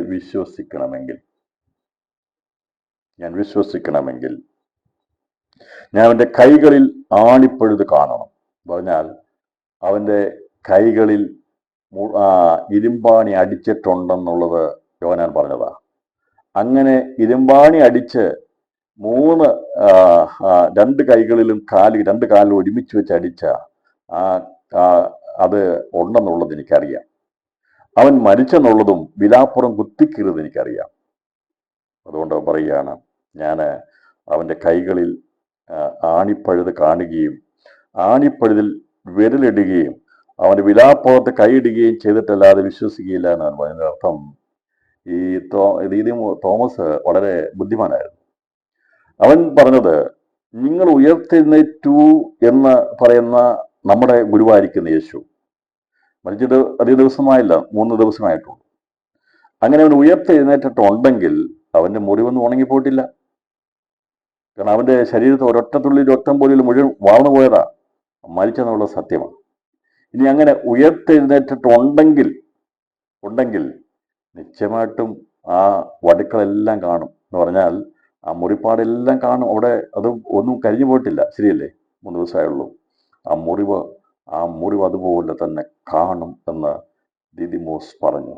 എന്തുകൊണ്ടാ തോമസിനെ കൊണ്ട് അപ്രകാരം ദൈവാത്മാവ് പറഞ്ഞെന്നറിയിക്കാമോ? അത് എഴുതി വെച്ചത് എന്തിനു വേണ്ടിയെന്നറിയാമോ? അത് തോമസിന്റെ അവിശ്വാസത്തെ വെളിപ്പെടുത്താൻ വേണ്ടിയല്ല, എന്നാൽ എന്റെ യേശു മരിച്ചെന്ന് ലോകം മനസ്സിലാകുവാൻ വേണ്ടി, ഞാൻ നിങ്ങൾ മനസ്സിലാക്കാൻ വേണ്ടി, സ്ഥിരീകരിക്കാൻ വേണ്ടിയാ അത് തോമസിനെ കൊണ്ട് അത് പറയിപ്പിച്ചത്. കാരണം യേശു ആണികളിൽ ക്രൂശിക്കപ്പെട്ടെന്നുള്ളതും അവന്റെ കൈകളിൽ ആണിപ്പാടിന്റെ ആ പഴുത് ഉണ്ടെന്നുള്ളതും അവന്റെ ശിഷ്യൻ പറഞ്ഞു. അത് കാണണമെന്ന് പറഞ്ഞപ്പോൾ ലോകത്തിന് അത് വെളിപ്പെടുത്തി തരിക ചെയ്തത്. ഇന്ന് രാത്രി നസറായ യേശു ക്രൂശിക്കപ്പെടുന്ന കഥയല്ല, അവൻ ഉയർത്തെഴുന്നേറ്റത് കഥയല്ല എന്ന് വ്യക്തമാക്കാൻ വേണ്ടിയാ പരിശുദ്ധാത്മാവ് ചരിത്രങ്ങളുടെ രേഖപ്പെടുത്തി വെച്ചിരിക്കുന്നത്. അവന്റെ ശിഷ്യനെ കൊണ്ട് തന്നെ പറയിപ്പിച്ചു. നമ്മൾ വിചാരിക്കും തോമസിന്റെ അവിശ്വാസം കൊണ്ട് അങ്ങ് പറയിപ്പിച്ചതെന്നല്ല. അത് എഴുതി വെപ്പിച്ചതിന് കാരണം, അത് എഴുതി വെച്ചത് യേശു മരിച്ചുവെന്നും അവൻ 3 നാൾ കഴിഞ്ഞപ്പോൾ ഉയർത്തെഴുന്നേറ്റു എന്നുള്ളതും ചരിത്രപരമായി സത്യമാണെന്ന് വെളിപ്പെടുത്തുവാൻ വേണ്ടിയാണ്. ഇപ്രകാരം യേശു മരിച്ചെന്നുള്ളത് അന്നത്തെ നാടുവാഴിയെ അന്ന് ശതാധിപൻ അറിയിച്ചിരുന്നു. യേശു മരിച്ചു, യേശുവിന്റെ ശ്വാസം പോയി, ആത്മാവ് പോയി എന്നുള്ളത് അതിന് സർട്ടിഫൈ ചെയ്തിരുന്നു. അത് അറിഞ്ഞ ശേഷമാണ് നാടുവാഴി യേശു മരിച്ചു എന്നുള്ളതിന്റെ സാക്ഷ്യം നാടുവാഴി കിട്ടിയിരുന്നു. എന്നാൽ യേശു ഉയർത്തെഴുന്നേറ്റു എന്നതിന്റെ സാക്ഷ്യം നാടുവാഴി അറിയിക്കേണ്ട ആവശ്യമില്ല. അത് അറിയിച്ചിരുന്നത്, അത് യേശു ഉയർത്തെഴുന്നേറ്റുന്നത് അറിയിക്കേണ്ടവരെ മാത്രമേ അറിയിച്ചിട്ടുള്ളൂ. അതുകൊണ്ടാണ് യേശു അവിടെ പോയി പ്രത്യക്ഷപ്പെടാൻ. പീലാത്തോസ് പോയി യേശു പ്രത്യക്ഷപ്പെട്ടില്ല. നീ എന്നെ ക്രൂശിച്ചല്ലേ എന്ന് ചോദിച്ചിട്ട് മഹാബലിയിൽ പോയി യേശു പ്രത്യക്ഷപ്പെട്ടോ? ഇല്ല. കർത്താവ് പറഞ്ഞു, നിങ്ങൾ എന്നെ കാണും, ഇപ്പോഴല്ല, ഞാൻ ആകാശത്തിൽ, അതെ, മേഘാരൂഢനായി വരുന്നത്, ആകാശമേഘങ്ങളെ വാഹനമാക്കി വരുന്നത് നിങ്ങൾ കാണുമെന്ന് പറഞ്ഞു. നിങ്ങളുടെ തലമുറ കാണുമെന്ന് പറഞ്ഞു. കർത്താവ് ഉയർത്തിയതിനു ശേഷമായി അവിടെ പോയി ഖന്നാവിൻ്റെയും കയ്യപ്പാവിൻ്റെയും അരമനയിൽ പോയി യേശു പ്രത്യക്ഷപ്പെട്ടില്ല. പീലാത്തോസ് പോയി യേശു പ്രത്യക്ഷപ്പെട്ടില്ല. എന്നാൽ അവൻ പ്രത്യക്ഷപ്പെട്ടത് അവന്റെ ദൗത്യം മുൻപോട്ട് കൊണ്ടുപോകേണ്ട, ദൈവരാജ്യത്തിന്റെ സുവിശേഷം പ്രസംഗിക്കേണ്ട, ആ സുവിശേഷത്തിന്റെ സാക്ഷികളായി തീരേണ്ട ആ ശിക്ഷകണങ്ങൾക്ക് പ്രത്യക്ഷപ്പെട്ടു. അതിൽ പ്രത്യക്ഷപ്പെട്ടപ്പോൾ അതിൽ ഒരുവനായിരിക്കുന്ന, എന്ന് പറഞ്ഞാൽ 10 പേര് ഉള്ളൂ, 11 പേരുണ്ടായി ഒരുവൻ പോയി, അവൻ തൂങ്ങിച്ചെത്തു. എന്നാൽ 10 പേരിൽ അവർ 10 പേര് കൂടിയിരുന്നു. അതിൽ ഒരുവനായിട്ടുള്ള ഈ 11-ാമനായിരിക്കുന്ന ദീദിമോസ് ഇല്ല, മറ്റുള്ള അവനെ അനുഗമിക്കുന്ന ആൾക്കാരും ഉണ്ടായിരുന്നു. ഇവിടെ ദീദിമോസിനെ തോമസ് കുറിച്ചാണ് പറഞ്ഞു വരുന്നപ്പോൾ ഈ തോമസ് പറയുകയാണ്, നിങ്ങൾ കണ്ടെന്നൊക്കെ പറയുന്നത് ഞാൻ വിശ്വസിക്കണമെങ്കിൽ പ്രത്യക്ഷപ്പെട്ടെങ്കിൽ എനിക്ക് യേശു എന്ന് പ്രത്യക്ഷപ്പെടട്ടെ. നിങ്ങൾ പ്രത്യക്ഷപ്പെടുകയാണെങ്കിൽ അവന്റെ ശരീരത്തിന്മേൽ ഈ പറയുന്ന പാടുകളൊക്കെ ഉണ്ട്, അത് പറഞ്ഞതല്ലേ, അങ്ങനെയാണെങ്കിൽ അതുകൊണ്ട് അത് കരിഞ്ഞു പോയിട്ടില്ല, അത് ഉണങ്ങിപ്പോയിട്ടില്ല, 3 ദിവസമല്ലേ ആയിട്ടുള്ളൂ. അതുകൊണ്ടാണ് പറഞ്ഞത് ഞാനത് കാണും, എനിക്കതിൻ്റെ അകത്തുനിന്ന് വിരലിടണം എന്ന് പറഞ്ഞതിൻ്റെ അർത്ഥം യേശു മരിച്ചു, അവൻ 3 ആണികളിൽ തൂക്കപ്പെട്ടു എന്നുള്ളത് വെളിപ്പെടുത്തുകയാണ് ഇവിടെ പരിശുദ്ധാത്മാവ് ചെയ്തിരിക്കുന്നത്. ആ മുറിവ് ഉണങ്ങിപ്പോയിട്ടില്ല എന്ന് വെളിപ്പെടുത്തുകയാണ്. എന്നിട്ട് പറയുകയാണ്, അവന്റെ വിലാപ്പുറത്ത് എനിക്ക് കൈയിടണം, ആണിപ്പഴുത് കാണുകയും ആണിപ്പഴുതിൽ വിരലിടുകയും അവന്റെ വിലാപ്പുറത്ത് കൈയിടുകയും ചെയ്തിട്ടല്ലാതെ വിശ്വസിക്കുകയില്ല എന്ന് അവൻ അവരോട് പറഞ്ഞു. വിചാരിക്കും എത്രമാത്രം അവിശ്വാസമുള്ള വ്യക്തിയാണ് ഈ തോമസ് എന്ന്. പക്ഷെ എല്ലാം പ്രിയപ്പെട്ടവരെ, തോമസ് അവിടെ അവിശ്വാസിയായതുകൊണ്ടല്ല, തോമസിനെ കൊണ്ട് പ്രസ്താവിപ്പിച്ചത് ഞാൻ പറഞ്ഞല്ലോ, യേശു ക്രിസ്തു മരിച്ചെന്നുള്ളതും അവൻ ജീവനോടെ ഉയർത്തെഴുന്നേറ്റ് അവൻ ഉണ്ടായിരുന്ന ആ മുറിവുകൾ ഉണ്ടായിരുന്നു എന്നുള്ളത് പരസ്യപ്പെടുത്തേണ്ടത് ആവശ്യമായതുകൊണ്ടാണ് ഇപ്രകാരം ഒരു സന്ദർഭം അവിടെ ഉണ്ടാകുവാടേണ്ടത്. അങ്ങനെ 8 ദിവസം കഴിഞ്ഞിട്ട് ശിഷ്യന്മാർ പിന്നെയും അകത്തു കൂടിയിരിക്കുമ്പോൾ തോമസും ഉണ്ടായിരുന്നു. എല്ലാവരും കൂടിയിരിക്കുമ്പോൾ തോമസും ഉണ്ടായിരുന്നു. വാതിൽ അടച്ചിരിക്കെ യേശു വന്ന് നടുവിൽ നിന്നുകൊണ്ട് നിങ്ങൾക്ക് സമാധാനം എന്ന് പറഞ്ഞു. യേശു എവിടെ വന്നാലും അവിടെ സമാധാനമാണ്. സ്തോത്രം. ഇന്ന് രാത്രിയിൽ എൻ്റെ യേശു എൻ്റെ ഭവനത്തിൽ വന്നിട്ടുണ്ട്. എൻ്റെ യേശു എൻ്റെ ഹൃദയത്തിൽ വന്നിട്ടുണ്ട്. യേശു എൻ്റെ സഭയിൽ വന്നിട്ടുണ്ട്. എല്ലാവരും പറഞ്ഞാട്ടെ, യേശു നമ്മുടെ നടുവിൽ പ്രത്യക്ഷമായിട്ടുണ്ട്. അതെ, യേശു വരുമ്പോൾ അവൻ നൽകുന്നത് സമാധാനമാണ്. അസ്വസ്ഥപ്പെടുന്ന ജീവിതമേ, ഭാരപ്പെടുന്ന ജീവിതമേ, ഇന്ന് രാത്രിയിൽ ദൈവം നമ്മുടെ മധ്യേ ഇറങ്ങി വന്നിരിക്കുന്നത് കഥ പറയും, നിങ്ങൾക്ക് സമാധാനം. അതെ, ലോകത്തെ ജയിച്ച, പാപത്തെ ജയിച്ച, മരണത്തെ ജയിച്ച യേശു പറയുക, നിങ്ങൾക്ക് കഷ്ടമുണ്ട്, നിങ്ങൾക്ക് അവിശ്വാസമുണ്ട്, നിങ്ങൾക്ക് പേടിയുണ്ട്, നിങ്ങൾക്ക് അവിശ്വാസമുണ്ട്. മധ്യത്തിൽ യേശു എന്ന് പറഞ്ഞു, നിങ്ങൾക്ക് സമാധാനം. അതെ, എല്ലാവരും ഇതുപോലൊരു കൂട്ടായ്മയല്ലേ? അന്നിരിക്കുന്നതിൽ പല ചിന്താഗതികളുള്ളവർ ഉണ്ടായിരുന്നല്ലോ. തോമസിനെ പോലുള്ളവരുണ്ടായിരുന്നു. കണ്ടിട്ടേ വിശ്വസിക്കുന്നവരുണ്ട്, കാണാതെ വിശ്വസിക്കുന്നവരുണ്ട്. അതെ, ഇന്ന് രാത്രിയിലും വിവിധമായിരിക്കുന്ന വിശ്വാസത്തിന്റെ മേഖലകളുള്ളവരായിരിക്കുന്ന ഞാനെയും നിങ്ങളുടെയും കർത്താവ് നമ്മളെ കാണുകയാണ്. അവൻ നമ്മുടെ മധ്യേ എന്ന് പറയും, നിങ്ങൾക്ക് ആവശ്യമായിരിക്കുന്നത് എൻ്റെ ദിവ്യ സമാധാനമാണ്. ദൈവമക്കളെ, ഈ യേശുവിൻ്റെ സാന്നിധ്യമാണ് നമുക്ക് സമാധാനം നൽകുന്നത്. എത്ര കലങ്ങിമറിഞ്ഞ വിഷയമാണെങ്കിലും, എത്ര ഭാരമേറിയ വിഷയമാണെങ്കിലും, ആർക്കും കൈകാര്യം ചെയ്യാൻ കഴിയാത്ത മേഖലയാണെങ്കിലും, നമ്മുടെ കർത്താവ് പ്രത്യക്ഷപ്പെടുമ്പോൾ അവിടെ അവൻ പ്രത്യക്ഷപ്പെടുന്നത് ക്രൂശിൽ രക്തം കൊണ്ട് ചൊരിഞ്ഞ സമാധാനമായിട്ടാണ് പ്രത്യക്ഷപ്പെടുന്നത്. സമാധാനം വെറുതെ ഉണ്ടായതല്ല, അവൻ ക്രൂശിൽ ചൊരിഞ്ഞ സമാധാനം കൊണ്ടാണ് മനുഷ്യർക്ക് സമാധാനമുണ്ടായത്. നമ്മെ അസ്വസ്ഥപ്പെടുത്തുന്ന, നമ്മെ ഭാരപ്പെടുത്തുന്ന എല്ലാ വേദനകളുടെയും മധ്യത്തിൽ രാത്രിയിൽ യേശു ക്രൂശിൽ ചൊരിഞ്ഞ രക്തം കൊണ്ടുണ്ടാക്കിയ സമാധാനം ഐശ്വര്യമായി ഇന്ന് രാത്രിയിലെ പ്രാർത്ഥനയിൽ വ്യാപരിക്കുന്നുണ്ട്. ഹൃദയങ്ങളിൽ, ഭവനങ്ങളിൽ, ദേശങ്ങളിൽ, സഭകളിൽ സമാധാനം വ്യാപരിക്കുന്നുണ്ട്. ചിലര് കൂടിയിരിക്കണം, അവിടെ കർത്താവ് വരികയുള്ളൂ. മനസ്സിലായല്ലോ? എല്ലാവരും കിടന്നിറങ്ങിയാൽ അവിടെ യേശു വരാൻ കഴിയത്തില്ല. ഇവര് കൂടിയിരിക്കുക, തോമസ് ഉൾപ്പെടെയുള്ള എല്ലാവരും കൂടിയിരിക്കുക. അവര് കൂടിയിരിക്കുന്ന പോലെ ഈ ലോകത്തിന്റെ വിവിധ സ്ഥലങ്ങളിൽ ഞാനിങ്ങൾ കൂടിയിരിക്കുമ്പോൾ കർത്താവ് പറയും, ഞാൻ വന്നിരിക്കുന്നത് ഉണർന്നിരിക്കുന്ന എന്നെ കാത്തിരിക്കുന്നവർക്ക് സമാധാനം നൽകാൻ വേണ്ടിയാണ്. ഈ 2025 ദൈവാത്മാവ് ശക്തമായ ദൂത് പറയുകയാണ്. 2024 നീ അനുഭവിച്ച വേദനകളും ഭാരങ്ങളും വിഷയങ്ങളുമുണ്ട്. അത് നീണ്ടുപോകുമെന്ന് വിചാരിച്ചുകൊണ്ട് ഭാരപ്പെടുന്ന, അത് ഇതുവരെ പരിഹാരമായിട്ടില്ലല്ലോ, അതിനൊരു ശമനമുണ്ടായിട്ടില്ലല്ലോ എന്ന് വിചാരിക്കുന്ന വിഷയങ്ങളിന്മേൽ ദൈവാത്മാവിന്റെ ശക്തിയോടെ ഇന്ന് ഈ രാത്രിയിൽ ഞാൻ ദൂതറിയിക്കുക, യേശു നമ്മുടെ മധ്യം എന്ന് പറയുക, നിനക്ക് സമാധാനം.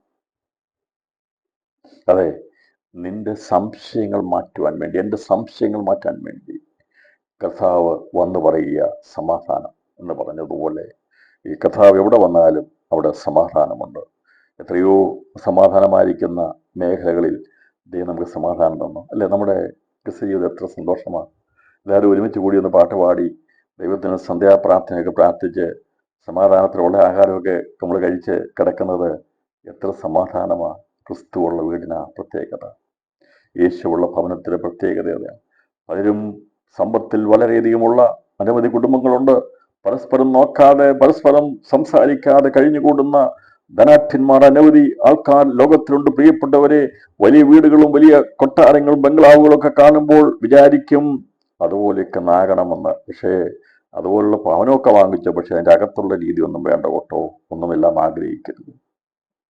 എത്രയോ നീറിപ്പുകയുന്ന, വേദനപ്പെടുന്ന വിഷയങ്ങളുമായി വിദ്വേഷത്തോടും പകയോടും കൂടി ജീവിക്കുന്ന അനേക കുടുംബങ്ങളുള്ളപ്പോൾ നമുക്ക് ദൈവത്തിൻ്റെ കൃപയാൽ നമ്മുടെ കുഞ്ഞുങ്ങളെല്ലാം അവര് നമ്മുടെ മേശയ്ക്ക് ചുറ്റും ഒലിവതൈകൾ പോലെയാണെങ്കിൽ അതിനേക്കാൾ വലുതായിട്ടൊന്നുമില്ല.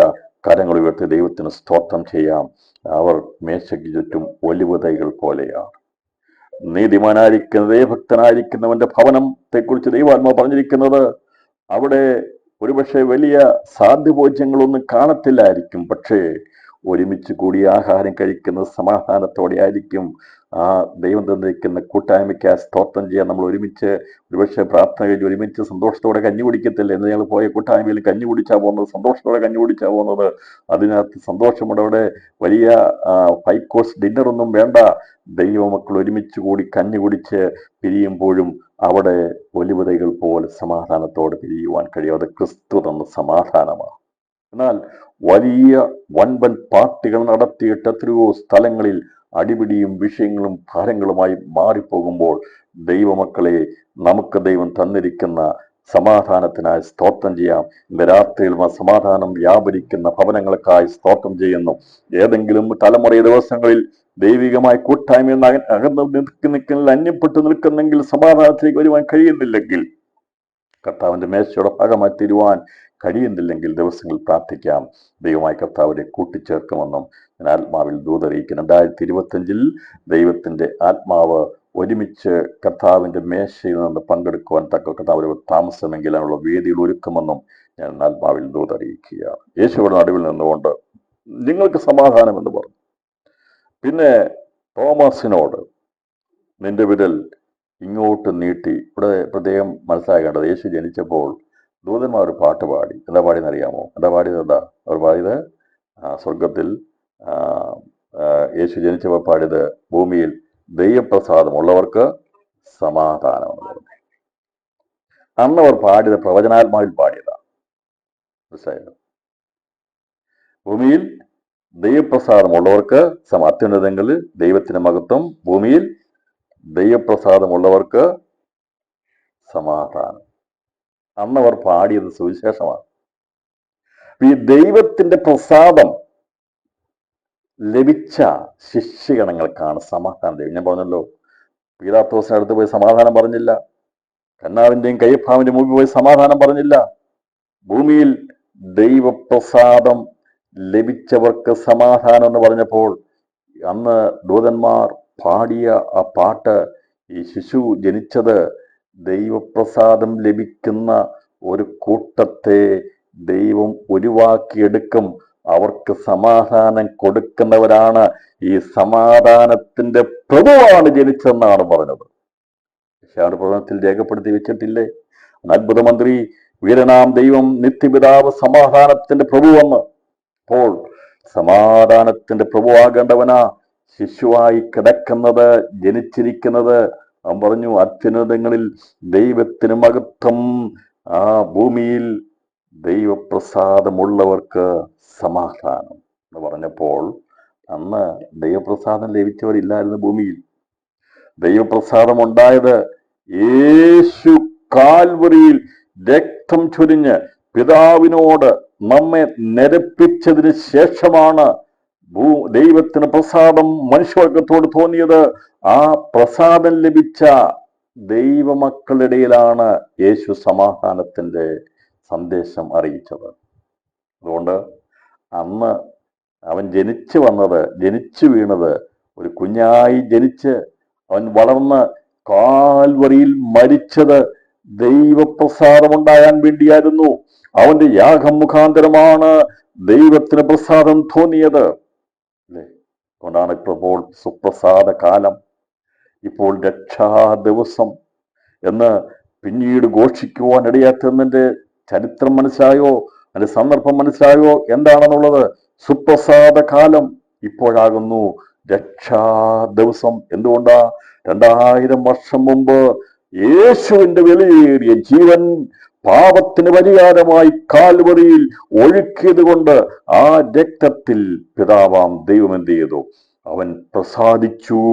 അതുകൊണ്ടാണ് ഭൂമിയിൽ ദൈവപ്രസാദമുള്ള മനുഷ്യവംശം പുതിയ നിയമത്തിൽ ഈ ഭൂമിയിൽ ജീവിച്ചിരിക്കുവാൻ ഇടയാറ്റുന്നത്. മനുഷ്യൻ ചന്ദ്രനിൽ പോയതോ, മനുഷ്യൻ ചൊവ്വയിൽ പോകുന്നതോ, മനുഷ്യൻ സൂര്യനിൽ പോകുന്നതോ അതൊന്നുമല്ല പ്രിയപ്പെട്ടവരെ വലിയ കാര്യം. നസനായിരിക്കുന്ന യേശു ഒരു ശിശുവിനെ പോലെ ജനിച്ച് സമാധാനത്തിന്റെ പ്രഭു, അവൻ ജനിച്ച് വളർന്ന് അവൻ കാൽവറിയിൽ മരിച്ച് നമുക്ക് വേണ്ടി യാഗമായി തീർന്ന പിതാവാം ദൈവത്തിന് പാപത്തിന്റെ പരിഹാരമായി മനുഷ്യ ജീവിതങ്ങളുടെ വില ദൈവസന്നിധിയിൽ ഡെപ്പോസിറ്റ് ചെയ്ത് നമ്മെ വിടുവിച്ചതാണ് ദൈവത്തിന് പ്രസാദമായി തീർന്നത്. ആ ദൈവപ്രസാദം ലഭിച്ച ശിഷ്യന്മാരുടെ അടുക്കൽ വന്ന് പറഞ്ഞു, നിങ്ങൾക്ക് സമാധാനം. തോമസ് അതിനകത്തുണ്ട്. തോമസും ഈ ദൈവരൂപ പ്രാപിച്ചവനാ. സ്തോത്രം. നമ്മളും അതുപോലെയൊക്കെയാ. നമ്മൾ പറയും തോമസ് എന്തൊരു ആളാണെന്നുള്ളത്. തോമസ് അന്ന് നേരിട്ട് പറഞ്ഞതേ നമ്മൾ പറയുന്നില്ലെന്നേ ഉള്ളൂ. പക്ഷെ ഉള്ളിനകത്ത് മുഴുവൻ അവിശ്വാസമാണ്. ഞാൻ പറഞ്ഞത് ശരിയാണോ? തോമസ് നേരിട്ട് പറഞ്ഞു. പുള്ളി ശുദ്ധനായിരുന്നു, ഉള്ള കാര്യം അങ്ങ് പറഞ്ഞു. നമ്മളൊക്കെ ഉള്ളതൊന്നും പറയത്തില്ല. ഉള്ളിനകത്ത് മുഴുവനും തോമസ് പറഞ്ഞതിനേക്കാൾ ഭയങ്കര അവിശ്വാസമാണ്. അല്ലേ? നിങ്ങളെക്കുറിച്ചല്ല പറഞ്ഞു, എന്നെക്കുറിച്ച് ഞാൻ പറയുന്ന കേട്ടോ. എന്നെക്കാൾ എത്രയോ നല്ല വിശ്വാസിയായിരുന്നു തോമസ്. പലപ്പോഴും ഞാൻ പറയുന്നില്ലെന്നേ ഉള്ളൂ, പക്ഷെ എൻ്റെ ഉള്ളിനകത്ത് എത്രയോ അവിശ്വാസമുണ്ട്. അല്ലേ പ്രിയപ്പെട്ടവരല്ലേ? അല്ലേ? നമ്മളതിന് വിലയിരുത്തി നോക്കി. നമ്മൾ പറയും, ഈ തോമസ് ഇത്രയും കണ്ടിട്ടും, ഇങ്ങനെ യേശു ചെയ്ത അത്ഭുതം കണ്ടിട്ടും, പച്ചവെള്ളത്തെ വീഞ്ഞാക്കിയത് കണ്ടതല്ലേ, ലാസറെ വെപ്പിച്ച് കണ്ടതല്ലേ, ഇങ്ങനെ കണ്ടതല്ലേ. പക്ഷേ ഇവരിതെല്ലാം മറന്നു കാണുക. അതൊക്കെ കണ്ടതൊക്കെ അത്ഭുത പ്രവർത്തികളൊക്കെ അതിനേക്കാൾ വലിയ ഭീകരമായ വിഷയമാണ് ചുരുങ്ങിയ മണിക്കൂർ കൊണ്ട് തോമസ് ഉൾപ്പെടെയുള്ള ശിഷ്യന്മാർ കണ്ടത്. അവിടെ അരുമനായകനായിരിക്കുന്ന യേശുവിനെ പിടിച്ചുകൊണ്ടുപോയത്.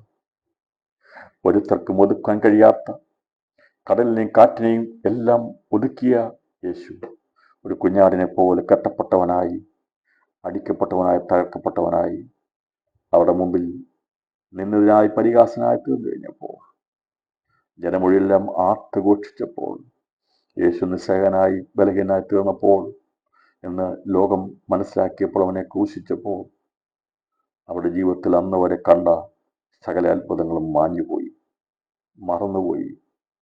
അവർക്ക് ഓർത്തിരിക്കാൻ കഴിയാതായി പോയി. അവർ വല്ലാതെ ക്ഷീണിച്ചു പോയി. പ്രിയപ്പെട്ടവരെ, കാര്യത്തിന്റെ ഗൗരവം അറിഞ്ഞേ നമ്മൾ വിധിക്കാവുള്ളൂ കേട്ടോ.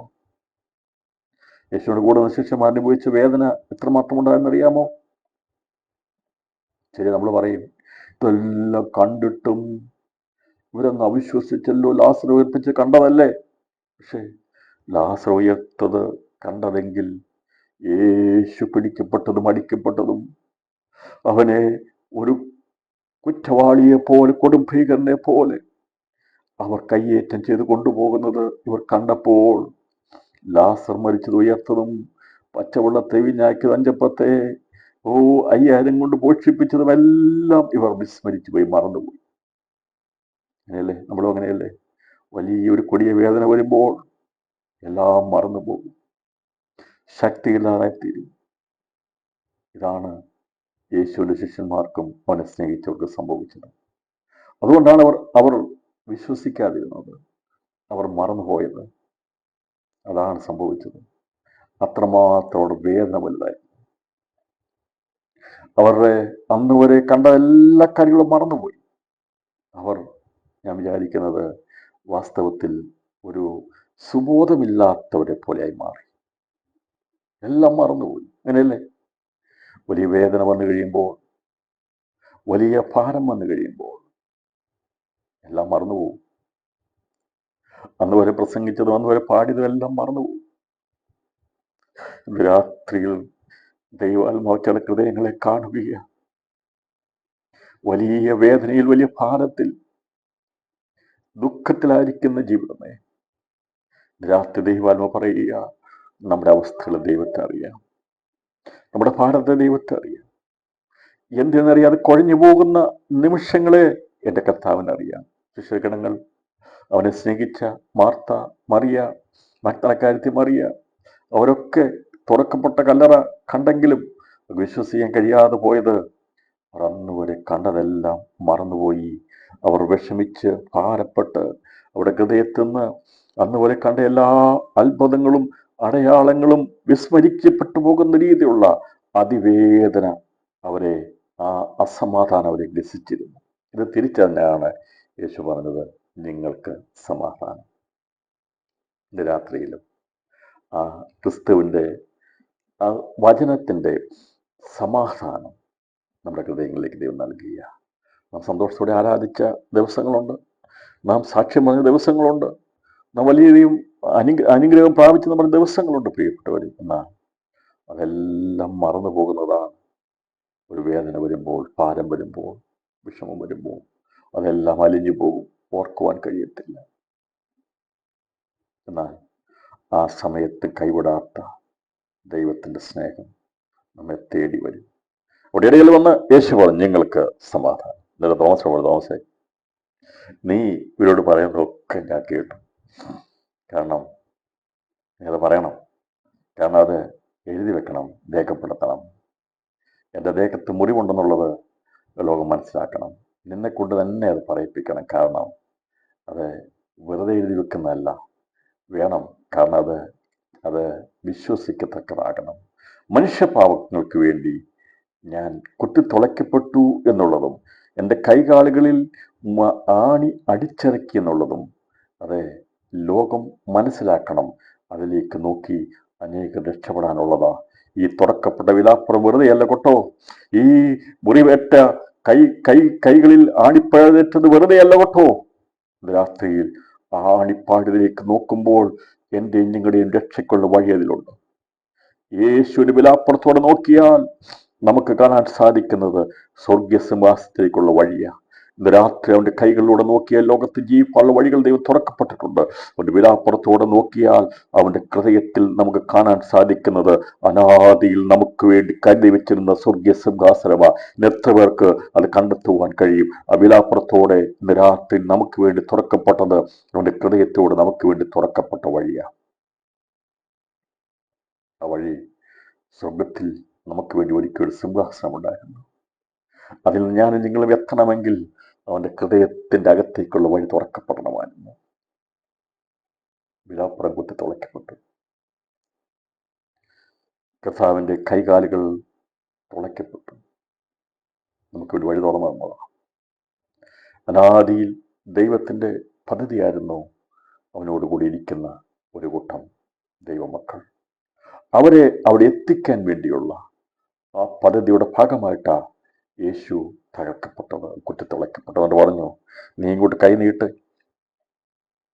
കാണുക, വിരൽ നീട്ടി എൻ്റെ കൈകളെ കാണുക, നിന്റെ കൈ നീട്ടി എൻ്റെ വിലാപ്പുറത്തിടുക, അവിശ്വാസിയാകാതെ വിശ്വാസിയായിരിക്കുക എന്ന് പറഞ്ഞു.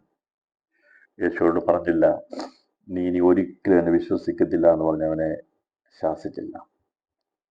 ഞാൻ നിന്നോട് കൂടെ നടന്നിട്ട് ഇത്രയും നീ കണ്ടിട്ട് നിന്റെ ശിഷ്യന്മാർ നിന്റെ സഹോദരന്മാർ പറഞ്ഞിട്ട് പോലും നീ വിശ്വസിക്കാത്തതുകൊണ്ട് എടാ തോമസേ, നീ ഇനി ഒരിക്കലും വിശ്വസിക്കത്തില്ല എന്നല്ല യേശു പറഞ്ഞത്. ആണോ? അല്ല. കർത്താവിന് തോമസിന്റെ ഹൃദയത്തെ അറിയാമായിരുന്നു. തോമസ് അനുഭവിച്ച വേദന അറിയാമായിരുന്നു. നിങ്ങൾ വിചാരിക്കും, എന്തുകൊണ്ടാണ് ഈ ദൈവദാസൻ മാത്രം പ്രസംഗിക്കുമ്പോൾ മറ്റുള്ള പ്രസംഗം വ്യത്യസ്തമായ രീതിയിൽ പ്രസംഗിക്കുന്നത്? മാർത്തയും മറിയയെ കുറിച്ച് പ്രസംഗിച്ചപ്പോൾ മാർത്തയുടെ നല്ല വശങ്ങളെ, പോസിറ്റീവിനെ കുറിച്ച് ഞാൻ യോഹന്നാൻ സുവിശേഷത്തിൽ പഠിപ്പിച്ചു. തോമസിനെ കുറിച്ച് ഇവിടെ പ്രസംഗിക്കുമ്പോൾ ഒരുപക്ഷെ നിങ്ങൾ വിചാരിക്കും, അതെ, അവൻ നെഗറ്റീവായിരുന്നില്ലേ, അവൻ ഒരു പരാജയമായിരുന്നില്ലേ എന്ന് വിചാരിക്കുമ്പോൾ യേശു പറഞ്ഞു, അങ്ങനെയല്ല പറഞ്ഞത്. തോമസേ, എനിക്ക് നിന്നെ അറിയാം, നിന്റെ വേദന എനിക്കറിയാം, നീ കണ്ടതെല്ലാം മറന്നുപോയതാ തോമസേ. 3.5 വർഷം ഞാൻ നിന്നോട് കൂടെ നടന്ന് ഞാൻ ചെയ്തതൊക്കെ നീ കണ്ടിട്ടുള്ളതാ. പക്ഷേ ഞാൻ പിടിക്കപ്പെട്ടപ്പോൾ, ഞാൻ കൊല്ലപ്പെട്ടപ്പോൾ, ഞാൻ ഈ ലോകത്തുനിന്ന് മാറ്റപ്പെട്ടപ്പോൾ നിനക്കത് സഹിക്കാൻ കഴിഞ്ഞില്ല. നിന്റെ മനസ്സുള്ളതെല്ലാം മറന്നുപോയി. ദൈവത്തിന്റെ ഹൃദയം അറിയാമായിരുന്നു. രാത്രിയിലും നമ്മുടെ ഹൃദയം കാണുന്ന ദൈവമുണ്ട് കേട്ടോ. അവിശ്വാസത്തിന്റെ വാക്ക് പറയുമ്പോഴും ദൈവം നമ്മളെ ഉപേക്ഷിക്കാതിരുന്നത്, തള്ളിക്കളയാതിരുന്നത് ദൈവത്തെ അറിയാൻ ഞാൻ നിങ്ങൾ കടന്നുപോയ സാഹചര്യം എന്താണെന്നുള്ളത്. മനുഷ്യർ ഒരുപക്ഷെ പലതും പറയും, മനുഷ്യൻ പലതും വിധി എഴുതും, അതും ഇതൊക്കെ പറയും. എന്നാൽ സാഹചര്യങ്ങളെ നോക്കാതെ, സാഹചര്യങ്ങളെ നന്നായി പഠിച്ച് ഹൃദയത്തിന്റെ അവസ്ഥകളെ നോക്കി കർത്താവ് സംസാരിക്കും. കർത്താവ് പറഞ്ഞു, നീ ഭയപ്പെടണ്ട, നിനക്ക് സമാധാനമാ എന്ന് പറഞ്ഞു. നീ ഒരു കാര്യം ചെയ്യ്, അവിശ്വാസിയായിരിക്കുക. നീ അവിശ്വാസിയാകരുത് കേട്ടോ. ഭാരം വരും, ലോകത്ത് നിങ്ങൾക്ക് കഷ്ടമുണ്ട്, നിനക്ക് ബുദ്ധിമുട്ടുണ്ടാകും. ആ സമയത്ത് തോമസേ, നീ ഭയപ്പെട്ടു പോകരുത്, ധൈര്യപ്പെടണം. ഭയം വരുമ്പോൾ മറന്നു പോകും, ആശ്രയം നഷ്ടപ്പെട്ടു പോകും. നീ ഭയപ്പെടരുത് തോമസേ, ധൈര്യപ്പെടണം എന്നാണ് പറഞ്ഞത്. നീ നീ അവിശ്വാസിയാകാതെ വിശ്വാസിയായിരിക്കുക എന്ന് പറഞ്ഞു. തോമസ് അവനോട്, എൻ്റെ കർത്താവും എൻ്റെ ദൈവവുമായുള്ളവേ എന്ന ഉത്തരം പറഞ്ഞു. യേശു അവനോട്, നീ എന്നെ കണ്ടതുകൊണ്ട് വിശ്വസിച്ചു, കാണാതെ വിശ്വസിച്ചോ ഭാഗ്യവാന്മാർ എന്ന് പറഞ്ഞു. ഇവിടെ അവിടെ എങ്ങനെ പറഞ്ഞപ്പോൾ നീ എന്നെ കണ്ടതുകൊണ്ട് വിശ്വസിച്ചു എന്ന് പറഞ്ഞാൽ അർത്ഥം നീ വിശ്വസിച്ചല്ലോ. അതിൻ്റെ അർത്ഥം നീ കണ്ടതുകൊണ്ട് വിശ്വസിച്ചു, നീ വിശ്വസിച്ചു, നീ ഭാഗ്യവാനാണ്. എന്നാൽ ഈ എന്നെ കാണാതെ വിശ്വസിക്കുന്ന ഒരു കൂട്ടം ആൾക്കാരുണ്ട്. മനസ്സിലായല്ലോ, നമ്മളെക്കുറിച്ച് പറഞ്ഞതാണ്. അതാണ് പത്രോസ് അപ്പോസ്തലൻ അതേക്കുറിച്ച് പറഞ്ഞിരിക്കുന്നത്, രേഖപ്പെടുത്തിയിരിക്കുന്നത്. അപ്പോൾ കർത്താവ് പറഞ്ഞു, നീ കണ്ടതുകൊണ്ട് എന്നെ വിശ്വസിച്ചു, നീ വിശ്വസിച്ചല്ലോ. നിനക്ക് ഏതായാലും വിരല് ഇട്ട് നോക്കാതെ തന്നെ ഇത് മണ്ടപ്പോൾ നീ വിശ്വാസമായല്ലോ, നിന്റെ വിശ്വാസം ഞാൻ അംഗീകരിച്ചിരിക്കുന്നു, നീ കണ്ടതുകൊണ്ട് വിശ്വസിച്ചു. എന്നാൽ കാണാതെ വിശ്വസിക്കുന്നവർ ഭാഗ്യവാന്മാർ പറഞ്ഞു. കാണാതെ വിശ്വസിക്കാം ആരെക്കുറിച്ചാണെന്നുള്ളതാണ് ഇവിടെ നമ്മൾ വായിച്ച ആ ഭാഗത്ത്. ഒന്ന് പത്രോസ് ലേഖനത്തിൽ നമുക്ക് കാണാൻ സാധിക്കുന്നത്. പത്രോസ് ലേഖനത്തിൽ വായിക്കുമ്പോൾ കർത്താവിന്റെ പ്രഥമ ശിഷ്യനായിരിക്കുന്ന പത്രോസ് ആ കാര്യത്തെ വളരെ കാര്യമായ രീതിയിൽ രേഖപ്പെടുത്തിയിരിക്കുന്ന ഇങ്ങനെ രേഖപ്പെടുത്തുന്നത്, നിങ്ങൾ കാണാതെ വിശ്വസിക്കുന്നു. ഇവിടെ പറഞ്ഞിരിക്കുന്ന അവനെ നിങ്ങൾ കണ്ടിട്ടില്ലെങ്കിലും സ്നേഹിക്കുന്നു. ഇപ്പോൾ കാണാതെ വിശ്വസിച്ചുകൊണ്ട് നിങ്ങളുടെ വിശ്വാസത്തിന്റെ അന്ധമായ ആത്മരക്ഷ പ്രാപിക്കുകയും പറഞ്ഞു തീരാത്തതും മഹിമുള്ളതുമായ സന്തോഷത്തോടെ ആനന്ദിക്കുകയും ചെയ്യുന്നു. ഞാനും നിങ്ങളും യോർദാൻ നദി പോയി കണ്ടിട്ടാണോ വിശ്വസിച്ചത്? നമ്മൾ യേശുവിന്റെ കല്ലറ പോയി കണ്ടിട്ടാണോ വിശ്വസിച്ചത്? അല്ല. ഇന്ന് പലരും അവിടെ പോയി കണ്ടിട്ട് അതുപോലെ തന്നെ തിരിച്ചു വരുന്നവരുണ്ട്. പൈസയും മുടക്കി, ലക്ഷങ്ങൾ മുടക്കി പോയി യേശുവിന്റെ കല്ലറയും കാണും, യേശു സ്നാനപ്പെട്ട യോർദാൻ നദിയും കാണും. പക്ഷേ അവരിന്ന് വരെ സ്നാനപ്പെട്ടിട്ടില്ല. പലരും ടൂറ് പോകുന്നുണ്ട്, യേശു സ്നാനപ്പെട്ട യോർദാൻ നദി പോയി കാണും. യേശു മരിച്ചടക്കപ്പെട്ട ആ കല്ലറ അവിടെ സ്ഥലങ്ങൾ, യേശു സഞ്ചരിച്ച സ്ഥലങ്ങളൊക്കെ പോയി കാണും. ഞാൻ പറഞ്ഞു പോകരുതെന്നല്ല, എനിക്കും സാവകാശമായി ഞാൻ പോയി കാണും കേട്ടോ. പക്ഷേ ഞാൻ അത് കണ്ടിട്ടല്ല വിശ്വസിച്ചു. കണ്ടിട്ട് പോലും എത്രയോ പേരാ പോയിട്ട് വന്നിട്ട് പഴയതുപോലെ ജീവിക്കുന്നു. ഈ സന്ദേശം ആരെങ്കിലും കേൾക്കുന്നുണ്ടെങ്കിൽ കേട്ടോ, ഇന്ന് രാത്രിയിൽ മടങ്ങി വന്നോണം. ഞാൻ കാണാതെ വിശ്വസിക്കുന്ന ഭാഗ്യം. അവിടെ പോയി കണ്ടിട്ട് വന്നിട്ട് സ്നാനപ്പെട്ടിട്ടില്ലെങ്കിൽ, വിശ്വാസാനം ഏറ്റിട്ടില്ലെങ്കിൽ, യേശു ക്രിസ്തുവിന്റെ പുനരുത്ഥാനത്തിൽ ശക്തി പ്രാപിച്ചിട്ടില്ലെങ്കിൽ നീ പോയി കണ്ടത് വെറുതെയാ. വെറുതെയല്ലേ? വെറുതെ. നമ്മളാരും ഇത് കണ്ടിട്ട് പോലും. ഞാൻ പറഞ്ഞു, ഇപ്പൊ ഇത് ഇങ്ങനെ യോർദാൻ ഉണ്ടെന്നും യേശുവിന്റെ കല്ലറ ഉണ്ടെന്നും ഒക്കെ ഇപ്പം ശരിയായ രീതിയിൽ ഇപ്പൊ ഇങ്ങനെ അവിടെ യെരൂശലേമിനെ കുറിച്ച്, ആ ഇസ്രായേൽ എന്ന രാജ്യത്തെക്കുറിച്ച് തന്നെ കേൾക്കുന്നതന്നെ വളരെ ചുരുക്കം വർഷങ്ങളെ ആയിട്ടുള്ളൂ. പണ്ടൊക്കെ വായിച്ചപ്പോൾ ഇതൊക്കെ അവര് മിസ്രൈമിനെ കുറിച്ചും ഇസ്രായേലിനെ കുറിച്ചൊക്കെ പറഞ്ഞപ്പോൾ ഇങ്ങനെയുള്ള കാഴ്ചപ്പാട് അവിടെ പോകാമെന്നൊന്നും നമ്മുടെ പൂർവ്വപിതാക്കന്മാരൊന്നും വിചാരിച്ചിട്ട് പോലും, ചിന്തിച്ചിട്ട് പോലും ഇല്ല. ഉണ്ടോ? ഇല്ല, ചിന്തിച്ചിട്ടില്ല. ഇപ്പൊ ഇന്ന് നമുക്ക് ടി വിയിലൂടെയും ഒക്കെ കാണാൻ സാധിക്കും. അവിടെ പോയിട്ടില്ലെങ്കിലും ഏത് ഭാഗം വേണം നമുക്ക് എടുത്ത് കാണാം. യോർദാൻ നദിയും ഗോൽഗാഥായും മറ്റുള്ള സ്ഥലങ്ങൾ അവിടെ പോയിട്ടില്ല നമുക്ക് കാണാൻ സാധിക്കും. പോയിട്ടില്ലേ കാണാൻ പറ്റും. പക്ഷെ ഞാൻ ചോദിക്കട്ടെ, 50 വർഷം, ഒരു 100 വർഷം മുമ്പുള്ള വിശ്വാസികൾ ഇതേക്കുറിച്ച് വലിയ കാര്യമായിട്ടൊന്നും കേട്ടിട്ടൊന്നുമില്ല. പക്ഷേ അവരുടെ ഉള്ളിൽ വ്യാപരിച്ചത് വിശ്വാസമായിരുന്നു. വചനത്തെ അവർ വിശ്വസിച്ചു. ഉണ്ടാ പറഞ്ഞു ഇവിടെ പറയുന്നത്, പറഞ്ഞിരിക്കുന്നത്, കണ്ടിട്ടില്ലെങ്കിലും സ്നേഹിക്കുന്നു. ഇപ്പോൾ കാണാതെ വിശ്വസിച്ചുകൊണ്ട് നിങ്ങളുടെ വിശ്വാസത്തിന്റെ അന്ധമായ ആത്മരക്ഷ പ്രാപിക്കുകയും പറഞ്ഞു തീരാത്തതും മഹിമുള്ളതുമായ സന്തോഷത്തോടെ ആനന്ദിക്കുകയും ചെയ്യുന്നു. സമയം ഒരുപാട് പോയി. ഞാൻ ഉദ്ദേശിച്ച സമയത്തേക്കാൾ ഒരുപാട് മുമ്പോട്ട് പോയി. എനിക്കറിയത്തില്ല സമയം പോയതെന്നാണ്. ഞാൻ രാത്രിയിൽ സന്ദേശം അവസാനിപ്പിക്കാൻ പ്രിയപ്പെട്ടവരെ. ഇവിടെ പറയുകയാണ്, ഓ അവനെ നിങ്ങൾ കണ്ടിട്ടില്ലെങ്കിലും സ്നേഹിക്കുന്നു. അതെ, ഞാൻ എൻ്റെ യേശുവിനെ നേരിൽ കണ്ടിട്ടില്ല, പക്ഷേ ഞാൻ എൻ്റെ യേശുവിനെ വിശ്വാസ കണ്ണാൽ ദൈവവചനത്തിലൂടെ എന്നും കാണാറുണ്ട്. ഇന്ന് രാത്രിയിലും ഞാൻ അവനെ കാണുകയാണ്. ഇന്ന് രാത്രിയിലും ആണിപ്പാടേറ്റ, ആണിപ്പഴുതുള്ള, വിലാപ്പുറത്ത് കുത്തേറ്റ യേശുവിനെ ഞാൻ കാണുകയാണ്. സെക്കരിയാവ് എങ്ങനെ അവൻ പ്രവചിച്ച് രേഖപ്പെടുത്തിയോ, അതെ, അവന്റെ വിലാപ്പുറം കുത്തി തുളയ്ക്കപ്പെടും എന്ന് സെക്കരിയാവ് പ്രവചിക്കുവാനിടയാറ്റുന്നു. ആ പ്രവചനം അത് സാക്ഷാത്കരിച്ചതായി കണ്ടതായി യോഹന്നാൻ രേഖപ്പെടുത്തി. അവനെ കാണുവാടെ തീർന്നു, അവന്റെ വിലാപ്പുറം കുത്തിത്തുളയ്ക്കപ്പെട്ടു. ഇന്ന് രാത്രിയിൽ സെക്രിയ പ്രവചിച്ച പ്രവചനവും യോഹന്നാൻ രേഖപ്പെടുത്തിയ വചനങ്ങളും എല്ലാം എനിക്കും നിങ്ങൾക്കും അത് ഇന്ന് രാത്രി വിശ്വാസമായി തീരുമാനമായി തീർന്നു.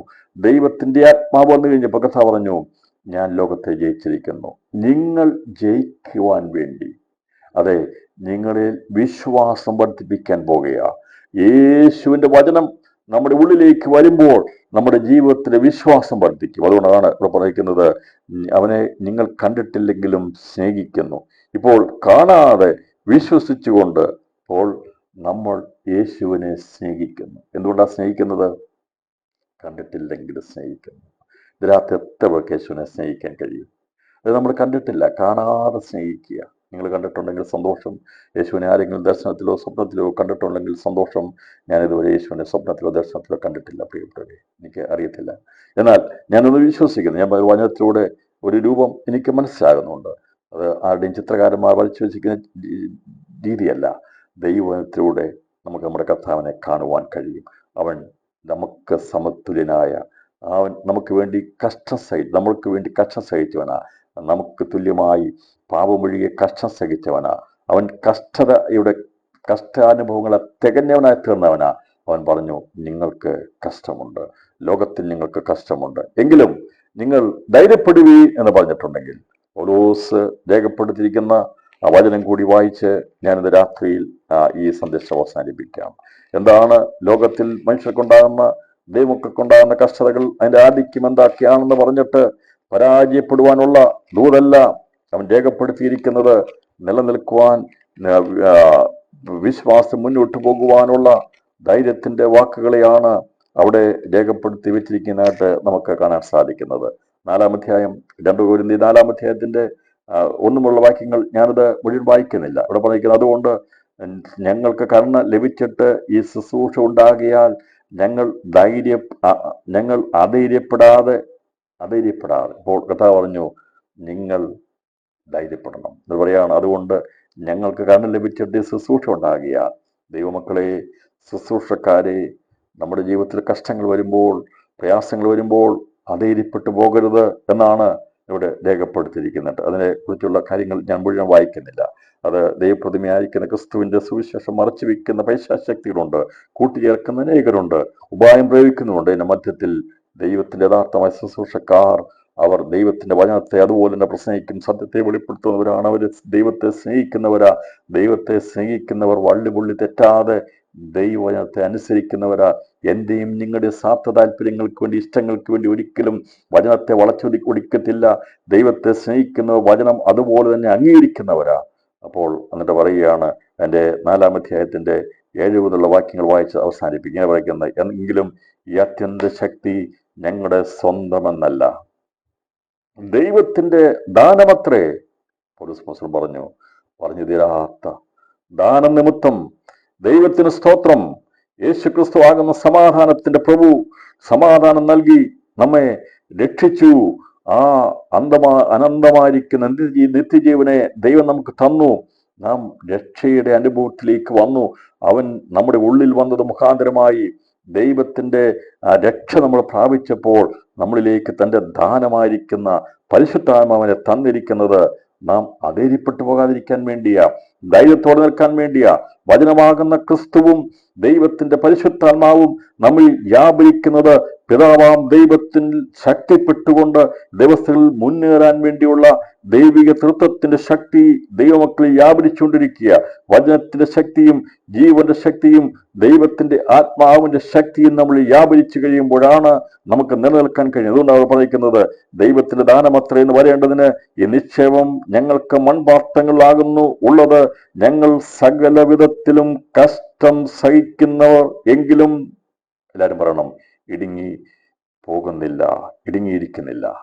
കഷ്ടം സഹിച്ച് ഇടുങ്ങിയിരുത്താൻ വേണ്ടിയാണ് പൈശാചികൻ നോക്കുന്നതെങ്കിൽ ദൈവം എന്ത് പറയുന്നു? ഞാൻ കഷ്ടതയിലിരുന്ന് ഞാൻ നിലവിളിച്ചു, ദൈവം എനിക്ക് എന്ത് ചെയ്തു? ദൈവം എനിക്ക് എന്നെ ഞെരുക്കങ്ങളിൽ നിന്ന് വിടുവിച്ച് വിശാലതയിലേക്ക് കൊണ്ടുവന്നു.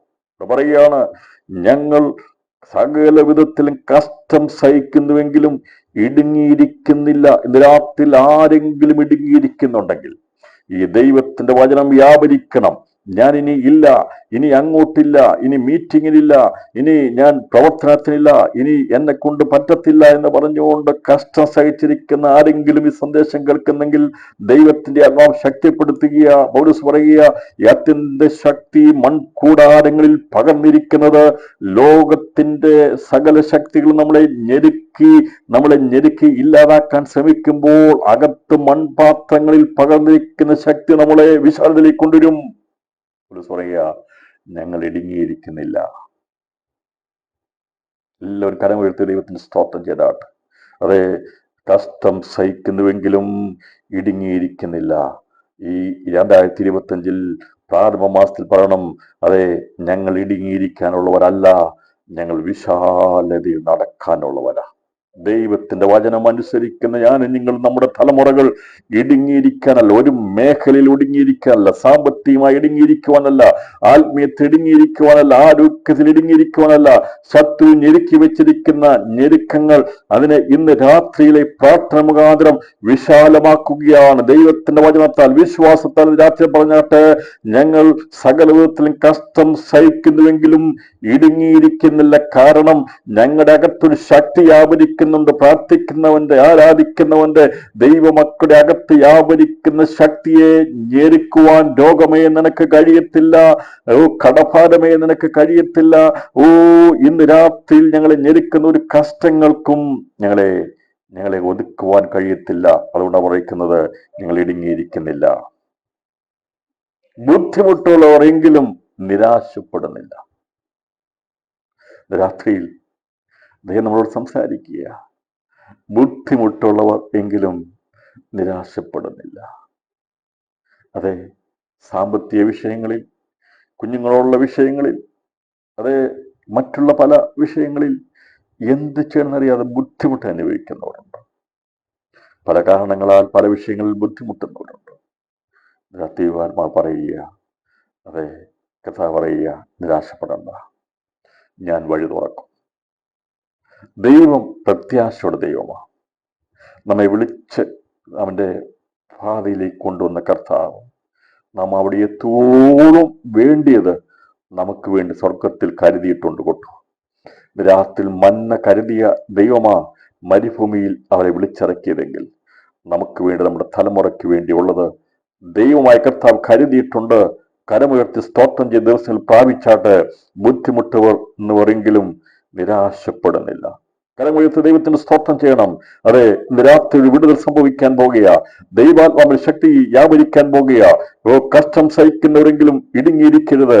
ദൈവം തരുന്ന വിശാലതയിലൂടെ ദൈവത്തിന്റെ വേല ചെയ്യുവാൻ, ദൈവത്തിന് വേണ്ടി നിൽക്കുവാൻ, പ്രാർത്ഥനയിൽ മറ്റുള്ള പല കാര്യങ്ങളിലും വിശാലത ചെയ്യുവാൻ ദൈവാത്മാവ് ആഗ്രഹിക്കുക. ഇടുങ്ങിയിരിക്കുവാൻ ദൈവം സമ്മതിക്കുന്നില്ല. ഇന്ന് രാത്രി തലമുറകളെ ദൈവാത്മാവ് റിലീസ് ചെയ്യാൻ പോകുക, ദൈവമക്കളെ റിലീസ് ചെയ്യാൻ പോകുക. ഈ വചനത്താൽ, യേശുവിന്റെ വചനത്തിന്റെ ശക്തിയാൽ നമ്മെ ഞെരുക്കിയിരിക്കുന്ന ശക്തികൾ, ചങ്ങലകൾ പൊട്ടാൻ പോകുക. അതാണ് പൗലോസിനെ ഞെരുക്കാൻ നോക്കി, ശീലാസിനെ ഒതുക്കിയിടാൻ നോക്കി ഞാൻ പ്രാരംഭത്തിൽ പറഞ്ഞല്ലോ. പക്ഷേ അവരിൽ വിശ്വാസം വർദ്ധിച്ചപ്പോൾ അവർ പറഞ്ഞു, ഞങ്ങൾ പല വിധത്തിൽ കഷ്ടം സഹിക്കുന്നവരെങ്കിലും ഞങ്ങൾ ഇടുങ്ങിയിരിക്കുന്നില്ല. ബുദ്ധിമുട്ടുന്നവർ എങ്കിലും നിരാശപ്പെടുന്നില്ല. പൗലോസിന്റെ ജീവിതത്തിൽ ജോലി ചെയ്യേണ്ട കഷ്ടത വരെ വന്നു, ബുദ്ധിമുട്ട് വരെ വന്നു. കയ്യിൽ പൈസ ഇല്ലാതെ വന്നപ്പോൾ, ഭാരം വന്നപ്പോൾ അവിടെ ജോലി ചെയ്തു. കാരണം ഉപജീവനം നടത്തുവാൻ, മറ്റാർക്ക് ഭാരമായി തീരാതിരിക്കാൻ വേണ്ടി താൻ മാതൃക കാണിച്ചു തന്നു. ബുദ്ധിമുട്ടുന്നവനെങ്കിൽ, അന്നത്തെ കാലത്ത് പ്രൗഢിയുള്ള റോമൻ പൗരത്വമുണ്ടായിരുന്ന ഉന്നതനായിരിക്കുന്ന വ്യക്തിയായിരുന്നു. യേശുവിന് വേണ്ടി ഇറങ്ങിത്തിരിച്ചപ്പോൾ യേശു പറഞ്ഞു, നിങ്ങൾക്ക് ലോകത്തിൽ കഷ്ടമുണ്ട്. രാത്രി ദൈവം പറഞ്ഞ വചനത്തിനായ സ്തോത്രേ, ഈ കഷ്ടതയിൽ ദൈവം ഒരുക്കുന്ന ആശ്വാസത്തിനായി, പ്രത്യാശയ്ക്കായി സ്തോത്രം ചെയ്യാം. നമ്മുടെ കഷ്ടങ്ങളിൽ, നമ്മുടെ ഇല്ലായ്മകളിൽ, ഏതെല്ലാം മേഖലകളിൽ ദൈവം നമുക്ക് അതിശയകരമായ വഴി തുറന്ന് ദൈവത്തിന്റെ കരം നാം കണ്ടവരാണ്. അതുകൊണ്ട് രാത്രിയിൽ പറയണം, ഞങ്ങൾ നിരാശപ്പെടുന്നില്ല. ഞങ്ങൾക്ക് വേണ്ടി കരുതിയ കരം അത് മാറിപ്പോകുന്നതല്ല, ഒരിക്കലും മാറ്റമില്ലാത്ത കരം ഞങ്ങൾക്ക് പ്രത്യാശ നൽകുന്നതാണ്. നിരാശപ്പെടുന്നില്ല.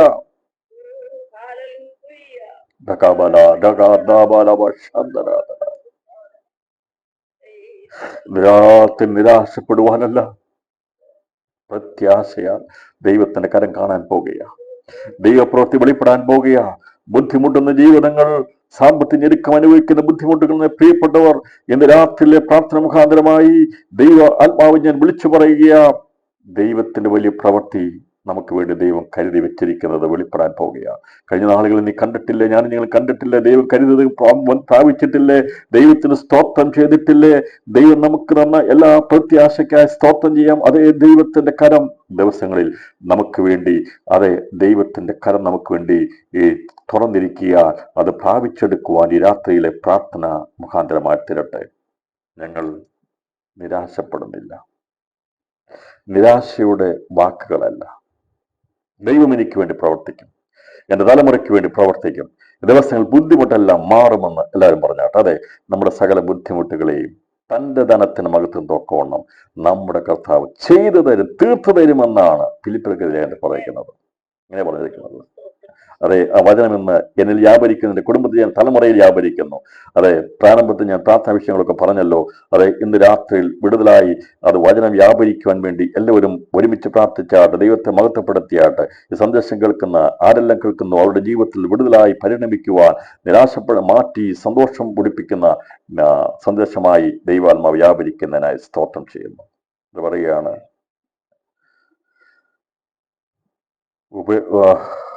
ഉപദ്രവം അനുഭവിക്കുന്നവർ എങ്കിലും ഉപേക്ഷിക്കപ്പെടുന്നില്ല.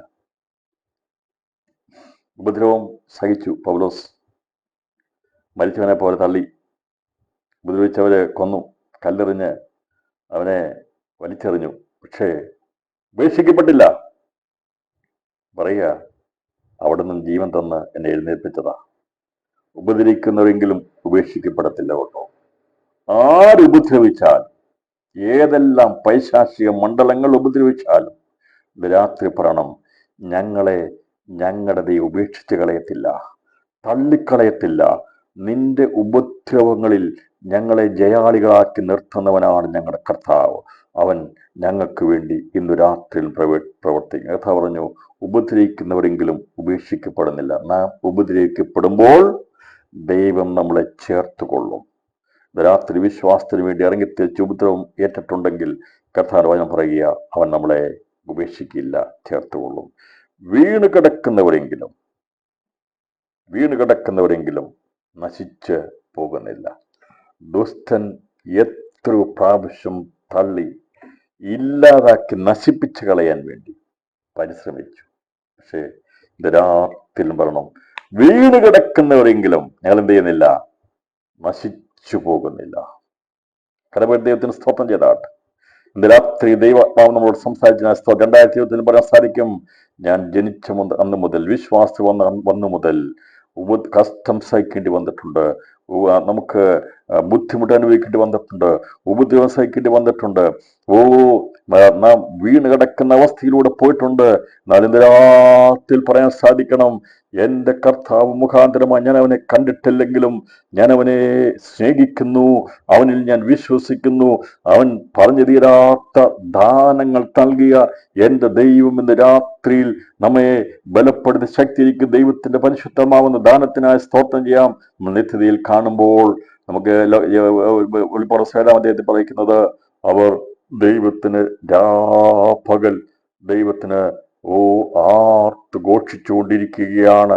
പറഞ്ഞു തീരാത്ത ദാനം ഈ ഭൂമിയിൽ നമുക്കൊരു പക്ഷേ അതിന്റെ വില മനസ്സാകാൻ സാധിക്കത്തില്ലെന്നാൽ സ്വർഗത്തിലേക്ക് എടുക്കപ്പെട്ട് കഴിഞ്ഞാൽ ഈ വചനം അതുപോലെ തന്നെ നമ്മൾ വ്യാപരിക്കും.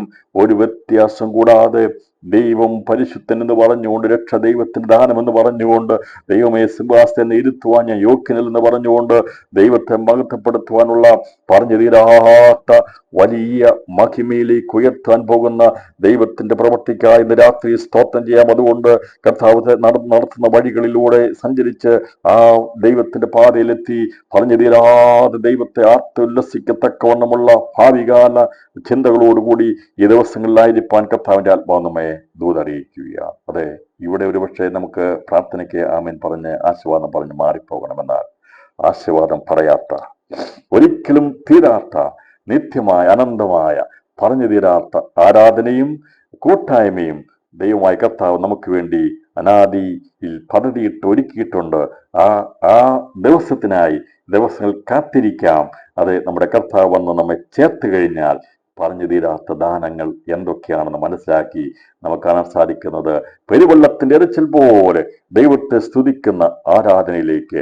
അവിടെ രണ്ടുകൊണ്ട് മുഖം മൂടി, രണ്ടുകൊണ്ട് പറന്നുകൊണ്ട്, രണ്ടുകൊണ്ട് പാദം മൂടി യഹോവ പരിശുദ്ധൻ പരിശുദ്ധൻ രാപകൽ ആരാധിക്കുന്ന ശുശ്രൂഷക വൃന്ദങ്ങൾ പുറകോട്ട് മാറിയിട്ട് അവർ ദൈവത്തിന്റെ അടുത്തേക്ക് അവന്റെ മുഖം കണ്ട് ആരാധിക്കത്തക്കവണ്ണം, അവന്റെ സിംഹാസനത്തിരിക്കുവാൻ തക്കവണ്ണം നമ്മെ ദൈവമായ കർത്താവ് തന്റെ രക്തം കൊണ്ട് വീണ്ടെടുത്ത ദൈവസ്നേഹത്തിന് സ്തോത്രം ചെയ്തുകൊണ്ട് രാത്രി അതെ പറഞ്ഞു തീരാത്ത സ്വർഗീയ ദാനം നിമിത്തം ദൈവത്തിന് സ്തോത്രം. ഈ വചനങ്ങളാൽ ദൈവമായ കർത്താവ് നമ്മെ ഏവരെയും ധാരാളമായി അനുഗ്രഹിക്കട്ടെ. Thank you.